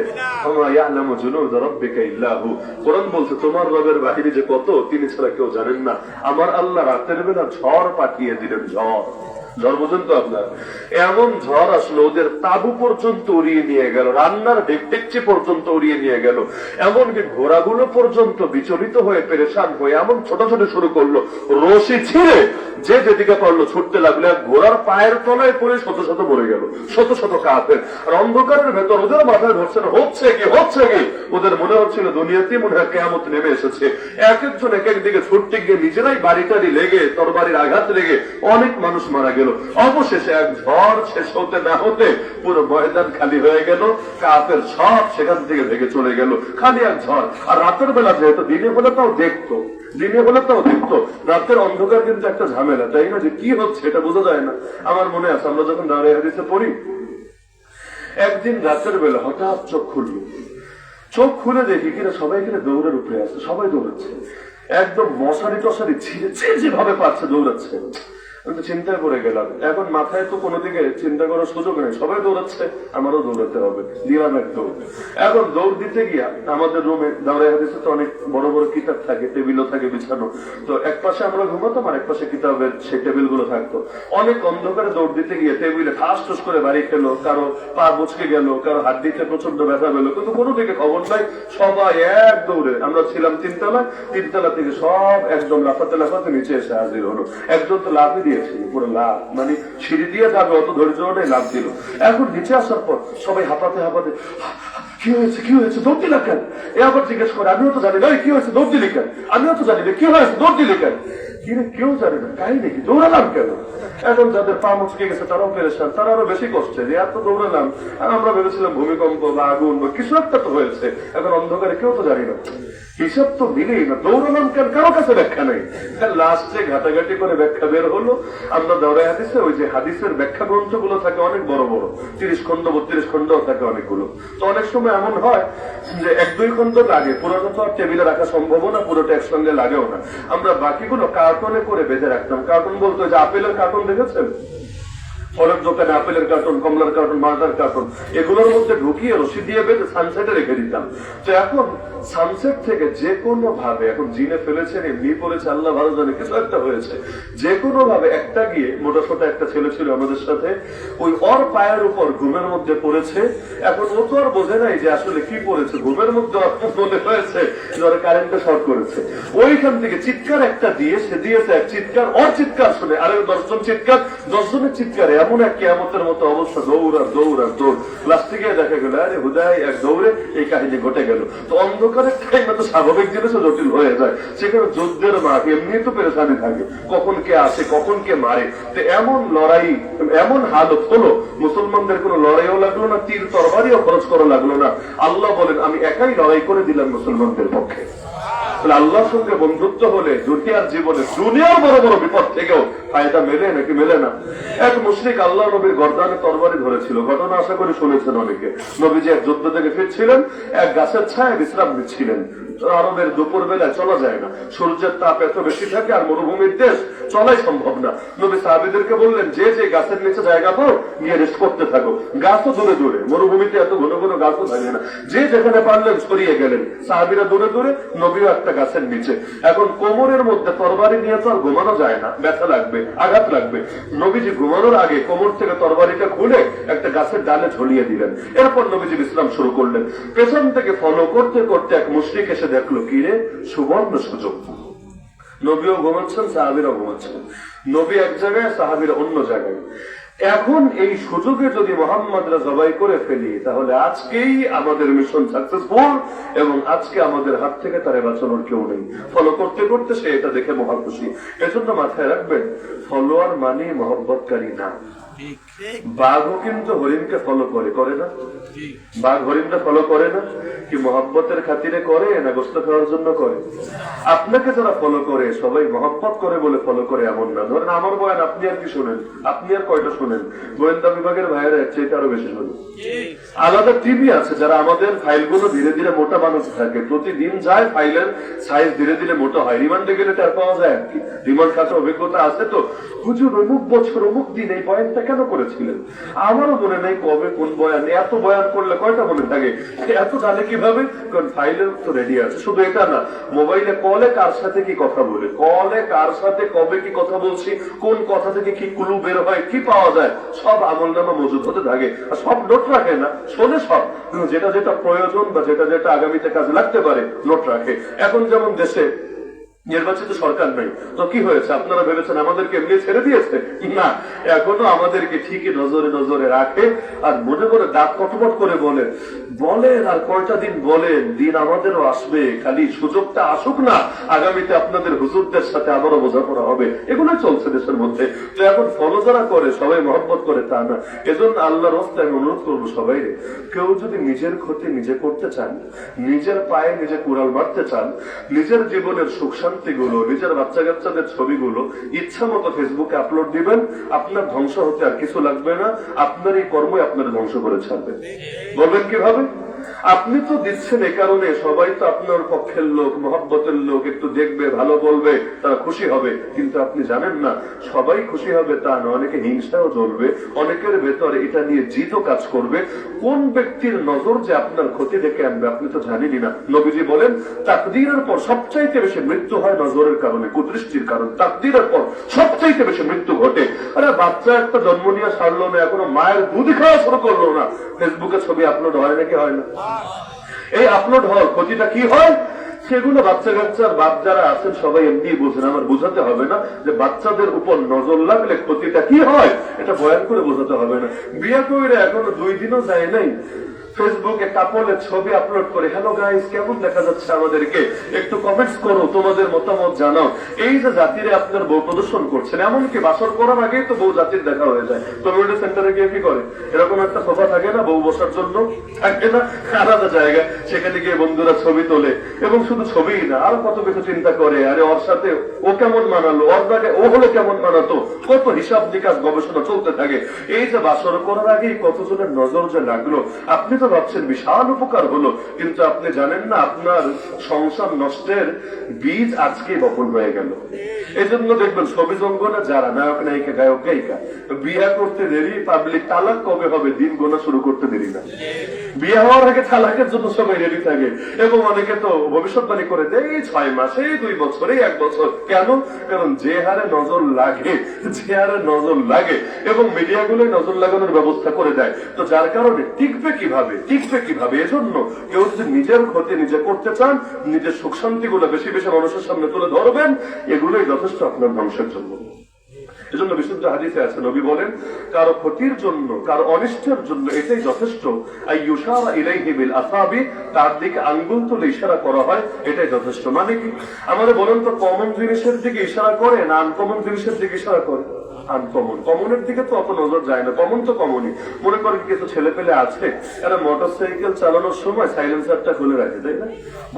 বট করে আওয়াজ করতে থাকে, এভাবে চালায় যায়, সে তো মহা খুশি, জিন্দগিতে বিশাল বড় একটা কাজ করে ফেলেছে। হয়েছে, কিন্তু এই যে হাটে ঘাটে মাঠে যখন যাচ্ছে কতগুলো মানুষের নজর তার উপরে লাগছে। সবাই তো আর ভালো নজরে নিচ্ছে না, অধিকাংশ খারাপ নজরে নিচ্ছে। ওই তার মতো তার স্থিরা কোনোটা থাকলে ভালো নজরে নিচ্ছে, বাকি সবাই খারাপ নজরে নিচ্ছে। কতজন বদনাও দিচ্ছে, মত তুই রাস্তায় বইরা থাক, এই যে কথাগুলো বলছে, পরিণতি ভালো হবে না খারাপ হবে? এজন্য চেষ্টা করবেন জীবনে কমন থাকার, সিম্পল থাকার, এমন কিছু করতে যায় না যে একটু আলাদা হন, আলাদা ফোকাসে আসে। যারাই সব করে এর ক্ষতি দুনিয়াতেই তাদের ভোগ করা লাগে। এর জন্য নজরের ব্যাপারে সাবধান। আবার অনেক বোকা আছে, এই শুনে কি করবে জানেন? ওই বাচ্চারে বাইরে নিয়ে গেলে এখানে একটা সুন্দর করে কালো একটা চা দেখে দিবে, কালো চা। আগে না বাচ্চাদের কাজল দিয়ে, তারপর কত কিছু দিয়ে, পুরুষরা না করলেও মহিলারা অ্যাডভান্স আছে এই ক্ষেত্রে। ছোটবেলায় আমার ওই ছোটবেলা ছবি আছে, এর মধ্যে দেখেছি আমারও এখানে আঁকা আছে, দেখতে ভালোই লাগে। এখন এগুলো কেন আঁকতো? কমন ব্যাখ্যা হলো যাতে নজর না লাগে। আমারে বলেন তো, কপালে আলাদা করে কিছু কালো এঁকে দিলে নজর কম লাগে না আরো বেশি লাগে? অবশ্যই বেশি লাগে। অন্যর উপরে অন্য যেগুলো কমন চেহারা, ওইখানে চেহারা কম যাবে, কিন্তু আপনার এটা দেখলেই এটার দিকে আলাদা করে দৃষ্টি যাবে, তো নজর কম লাগবে। আপনি ভাবলেন কেন, নজরটা আরো বেশি লাগবে। এজন্য আলহামদুলিল্লাহ সতর্ক যদি থাকতে চান, নিজের কাপড় ব্লগও বানাবেন না, বউয়ের ছবিও আপলোড দিয়েন না, বাচ্চার ছবিও আপলোড দিয়েন না, এমনকি সংসারের খুশির গল্পগুলো রসিয়ে ফেসবুকে প্রেম কাহিনী লিখতে যায়েন না। না হলে কি হবে এটা আমার বলা লাগবে না, নিজের জীবনে নিজেই টের পাবেন। এমনকি অন্যেরও যদি ভালো কিছু দেখেন, নিজেরটা তো দেখাবেন না, ঠিক আছে, কিন্তু অন্যেরও ভালো কিছু যদি দেখেন, নবী শিখিয়ে দিয়েছেন কি বলবেন, মা শা আল্লাহ লা কুওয়াতা ইল্লা বিল্লাহ। কোরআনে আছে এটা, ওয়ালাউলা ইয দাখালতা জান্নাতাকা কুলতা মা শা আল্লাহ লা কুওয়াতা ইল্লা বিল্লাহ। আজকে মুখস্থ করে ফেলেন, মা শা আল্লাহ। মাশা আল্লাহ মানে আল্লাহ যা চান, আল্লাহ যা চান, আল্লাহ যা চান মানে আল্লাহ যা চান তাই হবে, তেমনই হবে। লা কুওয়াতা ইল্লা বিল্লাহ, আল্লাহর তৌফিক ছাড়া কোনো শক্তি নাই, আমাদের নিজস্ব কোনো শক্তি সামর্থ্য নাই। যা হয় আল্লাহর হুকুমে, আল্লাহর তৌফিক, আল্লাহর আদেশেই হয়। তো কারো কোনো ভালো কিছু দেখলে খালি এটা বলি, ওয়াও কি সুন্দর, কি চমৎকার। আপনার মুখী যথেষ্ট ধ্বংসের জন্য। বাচ্চার উপর বাপ মায়েরও নজর লাগে, জানে? নজর খালি পরের লাগে তা না, নজর খালি হিংসুকের লাগে তা না, বাপ মায়ের নজরও লাগতে পারে বাচ্চার উপরে। বাপ মায়ের যদি চান আপনার নজরও না লাগবে, কারণ বাচ্চাদের অনেক কিছু দেখলে ভালো লাগে না, এটা বললেন না কি সুন্দর, কি চমৎকার, কি সুন্দর হাসিটা, কি সুন্দর কথাটা, না সঙ্গে বলবেন মাশা আল্লাহ, মাশা আল্লাহ, মাশা আল্লাহ। আর পুরাটা বলতে পারলে আরো ভালো, মাশা আল্লাহ লা কুওয়াতা ইল্লা বিল্লাহ, মাশা আল্লাহ লা কুওয়াতা ইল্লা বিল্লাহ বলতে পারবেন তো ইনশাআল্লাহ। তো নবীরা ফলো করতে করতে এসে হাজির। ওই প্রসঙ্গে বললাম, এখন ফলো করছে নবীর অনুসরণ করার জন্য না ক্ষতি করার জন্য? এখন যখন দেখলো নবীও ঘুমাচ্ছে, তরবারিও গাছের ডালে, সাহাবীরাও দূরে দূরে, ভাবলো এই সুযোগ। ওই গাছটার নাম ছিল বাবলা গাছ। এই নামও হয়তো অনেকে শোনেন বেশি, মনে বাবলা গাছ, আরবিতে বলে সামুরা। আস্তে আস্তে এসে ডাল থেকে তরবারিটা হাতে দিল, তরবারিটা খুললো, কোষের ভেতর থেকে বের করলো। এদিকে আল্লাহ নবীও টের পেয়ে গেলেন, দাঁড়িয়ে গেলেন, কারণ নবীদের চোখ ঘুমায় কিন্তু দিল কখনো ঘুমায় না, নবীদের মুজিজা। আল্লাহ নবী দাঁড়িয়ে গেলেন, ও তরবারিটা হাতে নিয়ে নবীর গর্দানে ধরে বলল, মাই ইয়ামনাউকা মিন্নি ইয়া মুহাম্মদ, হে মুহাম্মদ তোমারই কে বাঁচাবে আমার হাত থেকে? পাগলে ভেবেছে বাঁচানেওয়ালা তো সাহাবী, তারা তো নাই আশপাশে। আল্লাহ নবী মোটেও পেরেশান হলেন না, মোটেও বিচলিত হলেন না। আল্লাহ নবী লম্বা কোনো দোয়া দরুদও পড়লেন না, খালি একটা শব্দ বললেন, মাত্র একটা শব্দ। কি শব্দ আশা করি বুঝতেই পারছেন, আল্লাহ। শব্দটা বলতে দেরি ওর হাত থরথর করে কাঁপা শুরু হতে দেরি, এমন কাঁপা কাঁপি শুরু হলো, তরবারি আর ধরে রাখতে পারলো না, মাটিতে পড়ে গেল। আল্লাহ নবী সাল্লাল্লাহু আলাইহি ওয়াসাল্লাম নিজে তরবারিটা উঠালেন, এখনো ভাইব্রেশন চলছে, আর থামাথামি হচ্ছে না, এমন কাঁপা কাঁপছে যে নবীরে একটু বাধা দিবে, কুস্তি করবে, ওইটাও পারছে না। যদিও করলো লাভ হতো না, নবীর সঙ্গে কুস্তিতে কে পারবে? এক একজন নবীকে আমার আল্লাহ 100 পুরুষের শক্তি দান করেন। একজনের গায়ে যদি 100 জনের শক্তি থাকে, উনি যদি একটা ঘুষিও মারেন অবস্থা কি হবে? এজন্য কোরআন পড়লে দেখবেন নবী মুসা আলাইহিস সালাম কিন্তু একটা খুনের মামলার আসামি হয়েছিলেন, ওনার বিরুদ্ধে খুনের মামলা ছিল, উনি ওয়ান্টেড ছিলেন। এজন্য এলাকা ছেড়ে নবী শুআয়ব আলাইহিস সালামের দেশে চলে গিয়েছিলেন। সেখানে গিয়ে তো একসিলা বিয়েও হলো, শুআয়ব আলাইহিস সালামের এলাকায় 10 বছর থাকলেন, পরবর্তীতে আবার নিজের দেশে ফিরলেন। তখনই আশঙ্কা ছিল যে খুনের মামলা, ফেরাউন ধরে তো মনে হয় লটকিয়ে দিবে, তো নবী আবার খুনি হয় কিভাবে? না, আল্লাহ নবী মুসা খুন করেছেন বিষয়টা এমন না, কিন্তু হয়ে গিয়েছে, করা এক জিনিস, হয়ে যাওয়া আরেক জিনিস। হলো কিভাবে? দুইজনে ঝগড়া লেগেছে, একজন তার বংশের আর একজন ফেরাউনের বংশের, দুই বংশের দুজন ঝগড়া লেগেছে। তিনি গিয়েছেন ঝগড়া মিটাতে। মাঝে মাঝে ঝগড়া যারা করে এমন সিরিয়াস থাকে, আপনি যতই থামতে বলেন, যতই দমতে বলেন, কথা কানে নেয় না। ওরা লাগালাগি করছে তো করছে, অন্য কোনো দিকে নজরও দেয় না। নবী মুসা থামতে বললেন, তাও থামে না। তো মুরব্বীরা অনেক সময় কি করে, হাসুস করে দুইটা লাগায় দেয় না, চুপ কর, চুপ করে, এভাবে দুইটা লাগায় না, তারপর বোঝাপড়া করে, বিচার আচার পরে থামাতে তো হবে। তো নবী মুসা চাইলেন থামাবেন, এখন থামে তো না, কি করবেন তিনি? তিনি বাধ্য হয়ে একটারে হালকা পাঞ্চ করলেন, নাইট দেওয়ার জন্য না, একটু সরানোর জন্য, হালকা পাঞ্চ, হালকা পাঞ্চ। এখন পাঞ্চ করতে দেরি, আল্লাহ বলেন সঙ্গে সঙ্গে লাশ হয়ে পড়ে যেতে দেরি না। তিনি নিজেও আবার তিনিও জানেন না হায় হায় হলো কি, কারণ তিনি তো এক থেকে ফাইটার না। যদি এমন হতো নিয়মিত ফাইট টেক করেন, তাহলে ওনার আইডিয়া থাকতো যে আমার বক্সিং এ পাওয়ার কত, আমার কিকের মধ্যে পাওয়ার কত, কিন্তু উনি তো এটাতে অভ্যস্ত না, ইউজড না। তো যার কারণে জীবনে প্রথম ঘুষিটাই মারলেন, কিন্তু হালকা একটু মারতে দেরি, ও লাশ হতে দেরি না। তখনও তো তিনি জানেন না যে তিনি দুদিন পর নবী হবেন, এটা তো আল্লাহর এলেমে আছে, কিন্তু নবী মুসা তো আর জানেন না। জানলে তা অন্তত একটু সাবধানে মারতেন, কিন্তু তিনি তো পেরেশান, এখন কি হলো, এখন কি হলো? তাহলে হ্যাঁ আমি আমারই শয়তান, সঙ্গে সঙ্গে বললেন আরে এটা তো শয়তানের কারণে হয়েছে। ওই যে এলাকা ছাড়লেন, 10 বছর বাইরে বাইরে থাকতে হয়েছে। তো নবীদের সঙ্গে কুস্তিতে কারো পাওয়ার সুযোগ আছে? আল্লাহ নবী নিজের জীবনে একবার কুস্তি খেলেছিলেন। যারা বক্সিং করেন তাদের দলিল আর কি, আল্লাহ নবী নিজের জীবনে একবার কুস্তি খেলেছেন, একবার। কেন? আরবের এক কুস্তিগির ছিল যারা কেউ কোনোদিন হারাতে পারেনি, নকআউট প্লেয়ার, আর হারার কোন ইতিহাসই নাই। একদিন চ্যালেঞ্জ দিল, কোন বাপের বেটা আসমানের নিচে জমিনের উপরে নাই যে আমার হারাতে পারে। আল্লাহ নবীর একটু কষ্ট লাগলো চ্যালেঞ্জটা শুনে, এটা কেমন অহংকার। নবী বলেন ঠিক আছে চল, তোর সাথে খেলা হবে। ব্যাস, আল্লাহ নবীর সাথে প্রথম রাউন্ডে এমন ভাবে নবী আরে মাটিতে ফেললেন, ওই যে ফেললেন, উঠবে দূরের কথার জায়গা থেকে নড়তেই পারেনি, এক কুস্তিতেই পুরো খতম হয়ে গিয়েছে। ও মেনে নিয়েছে না, আপনার গায়ে এত শক্তি, এরকম মোকাবেলা করার কোন শক্তি সামর্থ্য আমার নাই। আল্লাহ নবীরে কি আর হাত দিয়ে থামাতে পারতো? পারতো না, কিন্তু ও তো কাঁপছে, অত সুযোগই নাই। নবী এবার তরবারে উঠিয়ে ওর ঘাড়ে ধরে বললেন, কি রে মিন্নি, এবার তোরে কে বাঁচাবে আমার হাত থেকে? ও তো আর বলতে পারে না, আল্লাহ বললে তোর ভণ্ডামি সব শেষই হয়ে যাবে। ও বলে সরি সরি থুক্কু, এবারের মতো আমাকে ছেড়ে দেন, আর ভুল হবে না। আমি নিজে তো লাগবো না, আপনার পেছনে কাউরে লাগতেও দিব না, খালি ছাইরা দেন, সোজা বাড়ির রাস্তা ধরবো। অবশেষে তাই হয়েছে, নবী করুণা করে ছেড়ে দিয়েছেন। ও এলাকায় গেছে তো গেছে, আলহামদুলিল্লাহ, শুধু সে না, ওর মুখ থেকে যারাই এই ঘটনা শুনেছে সকলে নবীর মুআজিজার বিবরণ শুনে কালেমা পড়ে ওই এলাকার সবাই মুসলমান হয়ে গিয়েছে। আল্লাহ রাসূল সাল্লাল্লাহু আলাইহি ওয়াসাল্লামকে যে বিপদ থেকে উদ্ধার করলেন কে? এই জন্য আমি বলেছিলাম যে আল্লাহর সাথে বন্ধুত্ব করার কোনো বিকল্পই নাই। আমার প্রথম বাক্যই ছিল এটা, আল্লাহর ওলি এখানে পীর সাহেবরা, আল্লাহর ওলি এখানে বুজুর্গ আর দরবেশরা না, প্রতিটা মুসলমানই আল্লাহর ওলি। কারণ আল্লাহর দুশমনকে আল্লাহ জান্নাত দিবেন না, আল্লাহর দুশমনকে আল্লাহ সিরাত পার করাবেন না, আল্লাহর দুশমনকে আল্লাহ কালেমা নিয়ে যাওয়ার তৌফিক দিবেন না।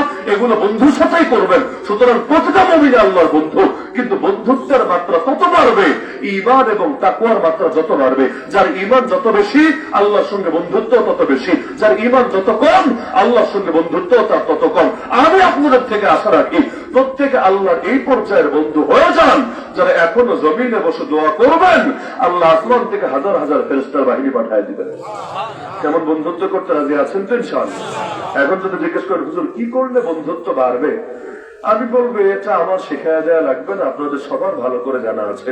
যেমন আগামীকাল ফজরের সময় ঘুমায় থাকলে আল্লাহর সঙ্গে বন্ধুত্ব অনেক বাড়বে, নাকি কষ্ট করে ফজরের নামাজে আসলে বাড়বে? তাহলে ঠিক মতো যদি নামাজ পড়েন, পাপগুলো ছাড়েন, অনেক সময় সমস্যা হয় এক জায়গায়, আমরা সমাধান দিই আরেক জায়গায়। যেমন বাংলাদেশে ইতিমধ্যে পুলিশের ড্রেস পাল্টে দেওয়া হয়েছে, তাই না? পুলিশের ইউনিফর্ম চেঞ্জ হয়ে গেছে না? আমাদের চিন্তা মাঝে মাঝে ঝামেলা হয়। আগের পোশাকটা তো ভালো নজরে আসতো দূর থেকে, নতুনটা মাটি মাটি কালার নজরেও আসে না। হঠাৎ পড়লে দারোয়ান না পুলিশ, এইটা বুঝতে একটু টাইম লেগে যায়। মানে এটা ওই বিল্ডিং এর দারোয়ান অনেকের এরকম পোশাক থাকে না, দারোয়ান না পুলিশ, এটা বুঝতে সময় লেগে যায়। এই যে পোশাক পাল্টালো কেন? ওদের বাপের টাকা দিয়ে পাল্টিয়েছে তা না, আমাদের পয়সা দিয়ে, পরের টাকা দিয়ে পাল্টিয়েছে কেন? এত টাকা, এত কোটি টাকা এখানে ব্যয় করা লাগলো কেন? জবাব দিবে। আগের পোশাকের বহু সমস্যা। আচ্ছা কি কি সমস্যা? ওই পোশাক পরে দুর্নীতি করেছে, ঘুষ খেয়েছে, ওই পোশাক পরে আবু সাইদকে মেরেছে, ওই পোশাক পরে এই করেছে সেই করেছে। আচ্ছা ভালো কথা, তো এখন নতুন পোশাক পরালে সবাই তো জামানের হাসান বসরি হয়ে যাবে। এমন না, বিষয়টা এমন না। পোশাকের দোষ কি রে ভাই? পোশাক 1000টা পাল্টালেই কি আর আগেরটা রাখলে কেমন তো লাগে? 10 বার পোশাক পাল্টালে এক একজন পীরে কামেল হয়ে যাবে, এক একজন শায়েখে জামানা হয়ে যাবে, এমন কিছু তো না। আরবের লোকেরা, আরবের মুশরিকরা হলে এই বুদ্ধি নিয়ে চলতো। ওরা তওয়াফ করার সময়, হজ করার সময় কাপড় খুলে ল্যাংটা হয়ে নিত। কেন? ওরা চিন্তা করতো যেই কাপড় পরে সারাদিন আকাম করি, পাপ করি, ওই কাপড় পরে আল্লাহর ঘর কিভাবে তওয়াফ করি? আল্লাহর একটা সম্মান আছে না, আল্লাহর একটা ইজ্জত আছে না, আল্লাহকে ইজ্জত দেওয়া দরকার। কিভাবে? জন্মদিনের পোশাকে কাশারি, মানে যেই পোশাক পরে মায়ের পেট থেকে বের হয়েছে আর কি, চামড়ার পোশাক, এই পোশাক পরে আল্লাহর ঘর তওয়াফ করি, আল্লাহকে খুব সম্মান দেখানো হবে। তো ওরা ভাবতো সব দোষ হলো পোশাকের, পোশাক খুলে ফেললেই ঠিক হবে। এই এতকাল পরে এসে একই চেতনা কাজ করে কিছু মানুষের ভেতরে, অথচ পোশাক আগেরটা রেখেও যদি দিল পাল্টানোর চেষ্টা করতো। কথা বুঝেন? পোশাক আগেরটা রেখেও যদি দিল পাল্টানোর চেষ্টা করতো, প্রত্যেকের দিল আল্লাহর ভয় ঢুকায় দিতে পারতো, পোশাক পাল্টানো লাগতো না, তারা জমিনে বসে আসমানের ফেরেশতা চাইতেও দামি হতে পারতো। অন্তত পক্ষে যদি 5 ওয়াক্ত নামাজিও বানাতে পারতো। আল্লাহ তো আইন করে দিয়েছেন, কিন্তু আল্লাহর আইনে অনেকের পেট ভরে না। ধরেন সরকার আইন করে দিত যে নামাজ না পড়লে চাকরি নয়, আর যদি নামাজ পড়ো ধীরে ধীরে তোমার এই সুবিধা দেওয়া হবে, সেই সুবিধা দেওয়া হবে। এভাবে যদি সবাইকে আইন করে হলেও নামাজি বানাতো, আরে ভাই শীতের ভেতরে, এখন তো শীত একটু কমেছে, সপ্তাহখানেক আগে কি শীত গেল, এই শীতের ভেতরে শেষ রাতে উঠে ঠান্ডা পানি দিয়ে উযু করে কাঁপতে কাঁপতে মসজিদে এসে জামাতের সঙ্গে যে নামাজটা পড়ে, ও পাপ করতে গেলে আর বিবেকী আর 10 বার সিগন্যাল দিবে। তুই করছিস কি, করছিস কি? এটা এত কষ্টের নামাজ, এত কষ্টের ইবাদত এমনি শেষ করে দিবি? আরে যেই জায়গায় মানুষের কষ্ট থাকে ওই জায়গায় মানুষের মহব্বত থাকে। এই যে কওমি মাদ্রাসা মানুষের পয়সায় চলে না, সরকারি পয়সায় তো চলে না, সরকারি আটামাও তো নেয় না, মানুষের পয়সা চলে। এর একটা সুবিধাও আছে। সুবিধা কি জানেন? যারা পয়সা দেয় এরা খোঁজ খবর রাখে, দিলটাও লাগায় রাখে, মাদ্রাসা নিয়েও ফিকির করে, এমনকি হুজুরদেরকে আরো চাপে রাখে, হুজুর আরো ভালো হওয়া দরকার, এই হওয়া দরকার, সেই হওয়া দরকার। পয়সা দেয় বলেই করে। আরে মা সন্তান জন্ম দিতে কষ্ট হয় বলেই তার দিলে এত মহব্বত কাজ করে। বাপের চাইতো মায়ের মহব্বত কম না বেশি? কম না বেশি? কারণ বাপ তো আর পেটে ধরে নাই, বাপ তো আর প্রেগন্যান্সির কষ্ট করে নাই, বাপ তো আর বাচ্চা জন্ম দেওয়ার সেই অভিজ্ঞতাই তার নাই। তো যার কষ্ট যত বেশি তার মহব্বতটাও কিন্তু তত বেশি। আমরা যেমন বাংলাদেশে ইসলামকে মোল্লাদের ঠিকাদারি দিয়ে রেখেছি, মানে এই দেশে ইসলাম বিজয়ী করার দায়িত্ব হলো হুজুরদের, হুজুররা জান দিবে, হুজুররা রক্ত দিবে, হুজুররা যা করার করবে। যদি জিতা যায় আসিরে ভাই আছি, আমরা পেছন থেকে বলবো কোনো সমস্যা নাই, আমরা আপনাদের সাথে আছি। তখন গিয়ে এমনকি বাস্তবতা হলে আজকে যদি বাংলাদেশ ইসলামী রাষ্ট্র হয় না, এই প্রথম আলো, এই ডেইলি স্টার, এই মুরগি চোরা, এই টাইপের লোকেরা পর্যন্ত দেখবেন এত খাঁটি ইসলাম প্রেমিক সেজে বসেছে। আমার মতো হুজুরাই চিন্তা করবে করলাম কি সারা জীবনে। আসল খাঁটি ইসলাম প্রেমিক থাকলে জান্নাত থেকে নেমে আসে, এই মাত্র পালিয়ে আসে কেউ থাকলে ওরাই মনে হয় আসে। দেখবেন তৎকালীন মুসলিম রাষ্ট্রপ্রধানের ডাইনে বামে গিয়ে আরো দাঁড়িয়ে গিয়েছে। যখন যেদিকে প্রয়োজন সেদিকেই ছাতা নিয়ে এই ফাজিলটা হাজির থাকে। এজন্য 5 বছর এই দল, 5 বছর ওই দল, তো আগামীতে ইসলামও যদি আগে আসে দেখবেন ওরা ইসলামের দল। এইটাই দুনিয়ার নিয়ম। সুবিধাবাদ জিন্দাবাদ। এই দেশে সবাই যদি ইসলামকে হুজুরদের ঠিকাদারি না ভেবে প্রত্যেকে যদি যার যা আছে তা নিয়ে ইসলামের জন্য মেহনতে নামতো, ইসলামের প্রতি দরদ থাকতো, আর এতদিনে ইসলাম এই দেশের প্রতিটা সেক্টরে সেক্টরে জিন্দা হয়ে যেত। এই দেশে মানুষ কি কম নাকি? মুসলমান কম বাংলাদেশে 90%-এর মধ্যে অন্তত কম হলেও, আমি কমায় ধরলাম আরো বেশি, অন্তত 45% ধর্মপ্রাণ লোক নাই। ধর্মপ্রাণ বুঝেন? ধর্মের জন্য যাদের মায়া আছে, টান আছে, ভালোবাসা আছে। কমই বললাম, 45% কেন, আরো বেশি আছে, বহুত বেশি আছে। শুধু সিলেট জেলায় যদি হিসাব করি, সিলেট জেলা, এখানে মুসলমান যদি থাকে ধরেন 100 জন, এর মধ্যে অন্তত 90-95 যদি আলহামদুলিল্লাহ ইসলামের মহব্বত মনে প্রাণে লালন করে। ব্যক্তিগত আমলের ত্রুটি সবারই আছে, কারণ আমারও আছে, আপনারও আছে, সবার আছে। তো ব্যক্তিগত আমলের ত্রুটি থাকলেও দ্বীনের জন্য কিছু করতে পারলে তারা নিজেকে সৌভাগ্যবান মনে করে। এমনকি দ্বীনের জন্য যদি রক্ত ঝরানো লাগে, সবার আগে আলহামদুলিল্লাহ কাফনের কাপড় পরে রাস্তায় নেমে আসবে। এমনকি শহরের চাইতে গ্রামের লোকের ক্ষেত্রে এগিয়ে আছে। অনেকদিন ঘুরলাম তো, জানেন তো, পাহাড়ে বন্দরে একদম রাস্তাঘাট যেখানে নাই, নদী নালা ধরে ঘুরলাম তো, দেখলাম যে জায়গার মানুষরা অবহেলিত, বঞ্চিত, শোষিত, যেমন যে এলাকাগুলো ঘুরলাম সবচাইতে বেশি অবহেলিত তারা। রাস্তাঘাটে গেলে তো আমার তো আর বলে দেওয়া লাগবে না, রাস্তাঘাট তো মাশাআল্লাহ স্বাধীনতার পর থেকে অবহেলিত, এত খনিজ সম্পদে ভরপুর, এত সম্ভাবনাময়, কিন্তু সব খালি যে তারা খায় আর খায়, এত খাওয়া খায়, তো দিয়া খা, একটু কাজ কর, বাকিটা খা না, সবই এমন খাওয়া খেয়েছে, কোন উন্নয়ন নেই। কিন্তু দেখলাম আলহামদুলিল্লাহ মানুষগুলো দুনিয়ার লাইনে বহুত পিছিয়ে, কিন্তু দিনের মহব্বতে আলহামদুলিল্লাহ বহুত এগিয়ে। বহুত লোকের দেখলে মনে হতো পারলে যেন কলিজাটা খুলে দিবে আমাদের হাতে, আচরণ দেখলে মনে হতো পারলে কলিজাটা খুলে দিবে। এমনকি যুবকরা পর্যন্ত যাদের আমলে হয়তো প্রায় সবারই বিভিন্ন দুর্বলতা আছে, জীবন সবারই হয়তো বহুত পাপ আছে, লেকিন পারলে যাবে এক ডাকে তারা কাপড়ের কাপড় পরে বিপ্লব লাগলে রাস্তায় নেমে আসবে, এইরকম মানসিকতা রাখে। আলহামদুলিল্লাহ নিঃসন্দেহে এটা ভালো আলামত।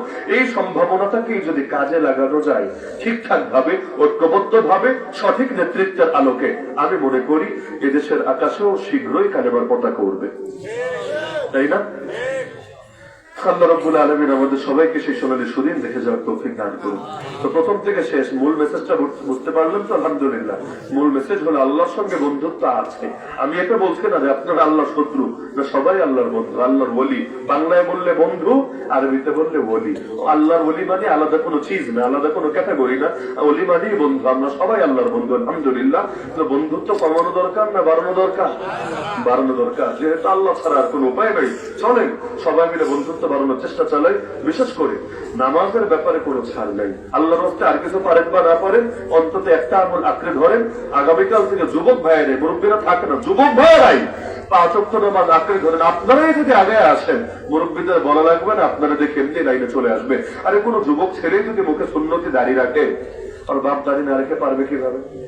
কারণ ছেলের মুখে এত বড় দাড়ি কোন এক অনুষ্ঠানে যদি যায়, আর যদি পাবলিক যদি জিজ্ঞেস করে আপনি কে, মানে একজনটা চেনে আর একজনটা চেনে না, লাস্টে গিয়ে কেউ যদি বলে আপনি কি ওর ছোট ভাই, অথচ বাপ, কিন্তু আপনি কি ওর ছোট ভাই, ওই একদিন এমন শরম পাবে, এমন লজ্জা পাবে, দ্বিতীয় দিন আর বলা লাগবে না, দেখবেন আপনার চাইতে বড় দাঁড়িয়ে রাখা শুরু করে দিয়েছে। তো যুবকরা এগিয়ে আসলে মুরব্বীরা বসে থাকতে পারবে। আপনারা যদি ফজরের নামাজ পড়েন, আপনাদের বাপরা না পড়ে পারবে? তো যুবকরা 5 ওয়াক্ত নামাজ এগিয়ে থাকবেন তো ইনশাআল্লাহ। মাহফিল একদিন, আমল প্রতিদিন, নাকি আমলও একদিন? মাহফিল একদিন, আমল প্রতিদিন। আল্লাহ রাব্বুল আলামিন সবাইকে তৌফিক দান করুন। গত বছর তো মাগরিবের পর কথা বলেছিলাম, আমি ভাবলাম মাশাআল্লাহ মাগরিবের পর যেহেতু শুরুর টাইম, এজন্য মনে হয় সবাই মহব্বত দেখে সবাই জমে বসেছে। আজকে এত রাত্রে, তাও আমি আসার আগে মনে হয় লম্বা একটা গ্যাপও ছিল, তেলাওয়াত গজল বাড়ি কোনো বক্তা নাই। তারপরে এসে ভাবলাম, আমি খাওয়াইছিলাম যে খেয়ে দিয়ে যাই, ভাবলাম মনে অর্ধেক মাঠ মনে খালি হয়ে গিয়েছে, বক্তা নাই। আসার পরে যা দেখলাম আর রাত 12টা পার হয়ে গেছে। 14ই জানুয়ারি মাহফিল শুরু করে 15 জানুয়ারি কিন্তু এখন চলছে। 2 দিন ব্যাপী বয়ান করলাম, কি মনে করলেন? 2 দিনের ওয়াজ। এখনো পর্যন্ত মাশাআল্লাহ দাঁড়িয়েও যে ভাইয়েরা খবরে পরিচয় দিয়েছেন, একটাই শুধু দোয়া করতে পারে, আল্লাহ নিজেই আপনাদেরকে বিনিময় দিয়ে দিন। থ্যাংক ইউ বইলে কোনো লাভ নাই, আল্লাহ নিজেই থ্যাংক ইউ বললে কোনো সওয়াব হয় নাকি? আল্লাহ নিজেই আপনাদেরকে যথাযোগ্য বিনিময় দান করুন দুনিয়া এবং আখিরাতে। আল্লাহ আজকের এই মাহফিলকে কবুল করুন, আগামীতে আরো বৃহৎ পরিসরের সুন্দরভাবে এই কোরআনের মাহফিলের আয়োজন সম্পন্ন করার তৌফিক দান করুন। আপনাদের রাস্তার যে অবস্থা, আল্লাহ তাআলা দ্রুত রাস্তাটাও ঠিক করার তৌফিক দান করুন। আর ফাজিল নেতাগুলোর মাথায় আল্লাহ কিছু সুমতি এবং সুবুদ্ধি জাগ্রত করুন। আমিন ওয়া আখিরু দাওয়ানা আলহামদুলিল্লাহি রাব্বিল আলামিন। সবাই দরুদ শরীফ পাঠ করুন।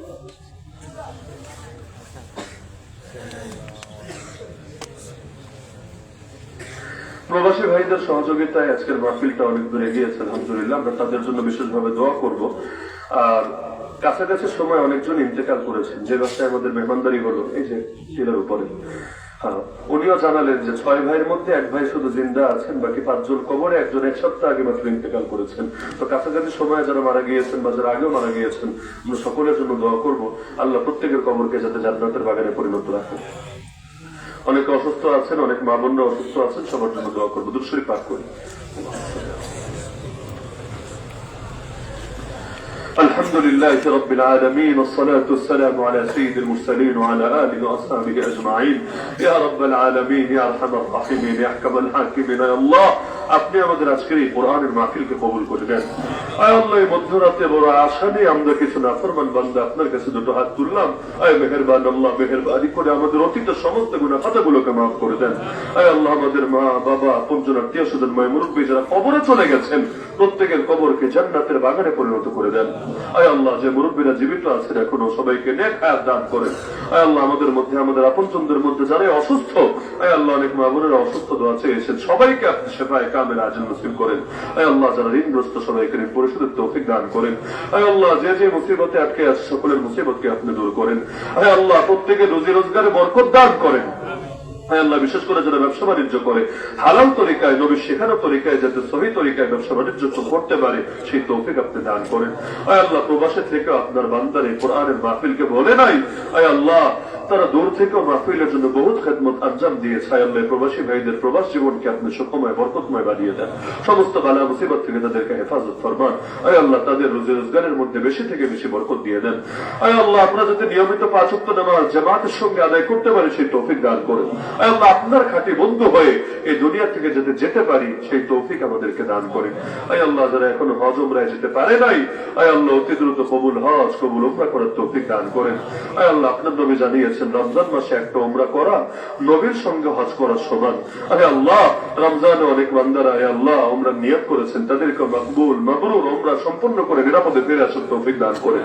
আয় আল্লাহ প্রত্যেকের দিলেই তো বড় আশা নিজ চোখে আপনার ঘর দেখবে, নবীজির রওজায় গিয়ে সালাত এবং সালাত পেশ করবে। আয় আল্লাহ আর্থিক সীমাবদ্ধতার কারণে অনেকে হয়তো পারছে না, কিন্তু আপনার ভান্ডারে তো কোনো কমতি নাই। আয় আল্লাহ মেহেরবানি করে সবাইকে হারামের শরীফে জিয়ারত নসিব করেন। আয় আল্লাহ নবীকে সরাসরি দেখার সৌভাগ্য আমাদের হয় নাই, আল্লাহ স্বপ্ন যোগে অন্তত একবার হলেও প্রিয় নবীকে দেখে আমাদের চোখ আর দিলকে যদি শীতল করতে পারে সেই তৌফিক আমাদেরকে দান করেন। আল্লাহ একটা মাত্র জীবন, সেই জীবন দিয়ে আপনার দ্বীনের সর্বোচ্চ খেদমত যাতে করে যেতে পারি সেই তৌফিক আমাদেরকে দান করেন। আল্লাহ আমরা গ্রামের প্রতিটা ঘরকে আপনি কবুল করে নেন। আল্লাহ প্রতিটা ঘরের উপর রহমত এবং বরকত নাজিল ফরমান। আল্লাহ প্রতিটা প্রাপ্তবয়স্ক পুরুষকে মসজিদ মুখী বানায় দেন। আল্লাহ প্রত্যেকেই যাতে অন্তত নামাজের ফরজটা নিয়মিত আদায় করে সেই তৌফিক দিয়ে দেন। আয় আল্লাহ রাস্তাঘাটেরও বড় বেহাল দশা, এগুলো যাতে দ্রুত সংস্কার হয়ে যায় সেই তৌফিক আপনি দান করেন। আয় আল্লাহ দুনিয়া এবং আখিরাত উভয় জাহানের কামিয়াবি নসিব করেন। আয় আল্লাহ আমরা কত শান্তিতে কত নিরাপদে ওয়াজ করছি আর শুনছি, কিন্তু আয় আল্লাহ দুনিয়ার বহুত মুসলমানরা ভালো নাই, বড় জুলুমে আছে। আয় আল্লাহ ফিলিস্তিনের মুসলমান সহ যারাই দুনিয়ার মধ্যে মাজলুমান হালতে আছে আপনার গায়বে মদদ দিয়ে সবাইকে হেফাজত ফরমান। আয় আল্লাহ আমাদের প্রথম কিবলাটাকে মুক্ত স্বাধীন করার তৌফিক দান করেন। আয় আল্লাহ বাবরি মসজিদ সহ যত মসজিদকে শহীদ করে দেওয়া হয়েছে এগুলোকে পুনরায় জিন্দা করার তৌফিক দান করেন। আয় আল্লাহ ঈমান নিয়ে বাঁচার, ঈমান নিয়ে মরার তৌফিক দান করেন। আয় আল্লাহ যারা দান সদকা করেছে তাদের প্রতিটা পয়সাকে আপনি কবুল করেন। যে যে নিয়তে দান করেছে প্রত্যেকে দিলেন নেক মাকসাদ পূরণ করেন। জিন্দা মুর্দা সবাইকে মাফ করেন। আসমানি জমিনি সমস্ত বালা মুসিবত থেকে হেফাজত করেন। আয় আল্লাহ যারা মেহমানদারির আয়োজন করেছে আয় আল্লাহ তাদের জন্য আপনি জান্নাতের উত্তম মেহমানদারির ব্যবস্থা করেন। আয় আল্লাহ আমাদের সবাইকে আপনার বন্ধুদের তালিকায় আপনি গ্রহণ করে নেন। সুবহান রাব্বিকা রাব্বিল ইজ্জাতি আম্মা ইয়াসিফুন ওয়া সালামুন আলাল মুরসালিন ওয়ালহামদুলিল্লাহি রাব্বিল আলামিন বিরহমাতিকা ইয়া আরহামার রাহিমিন।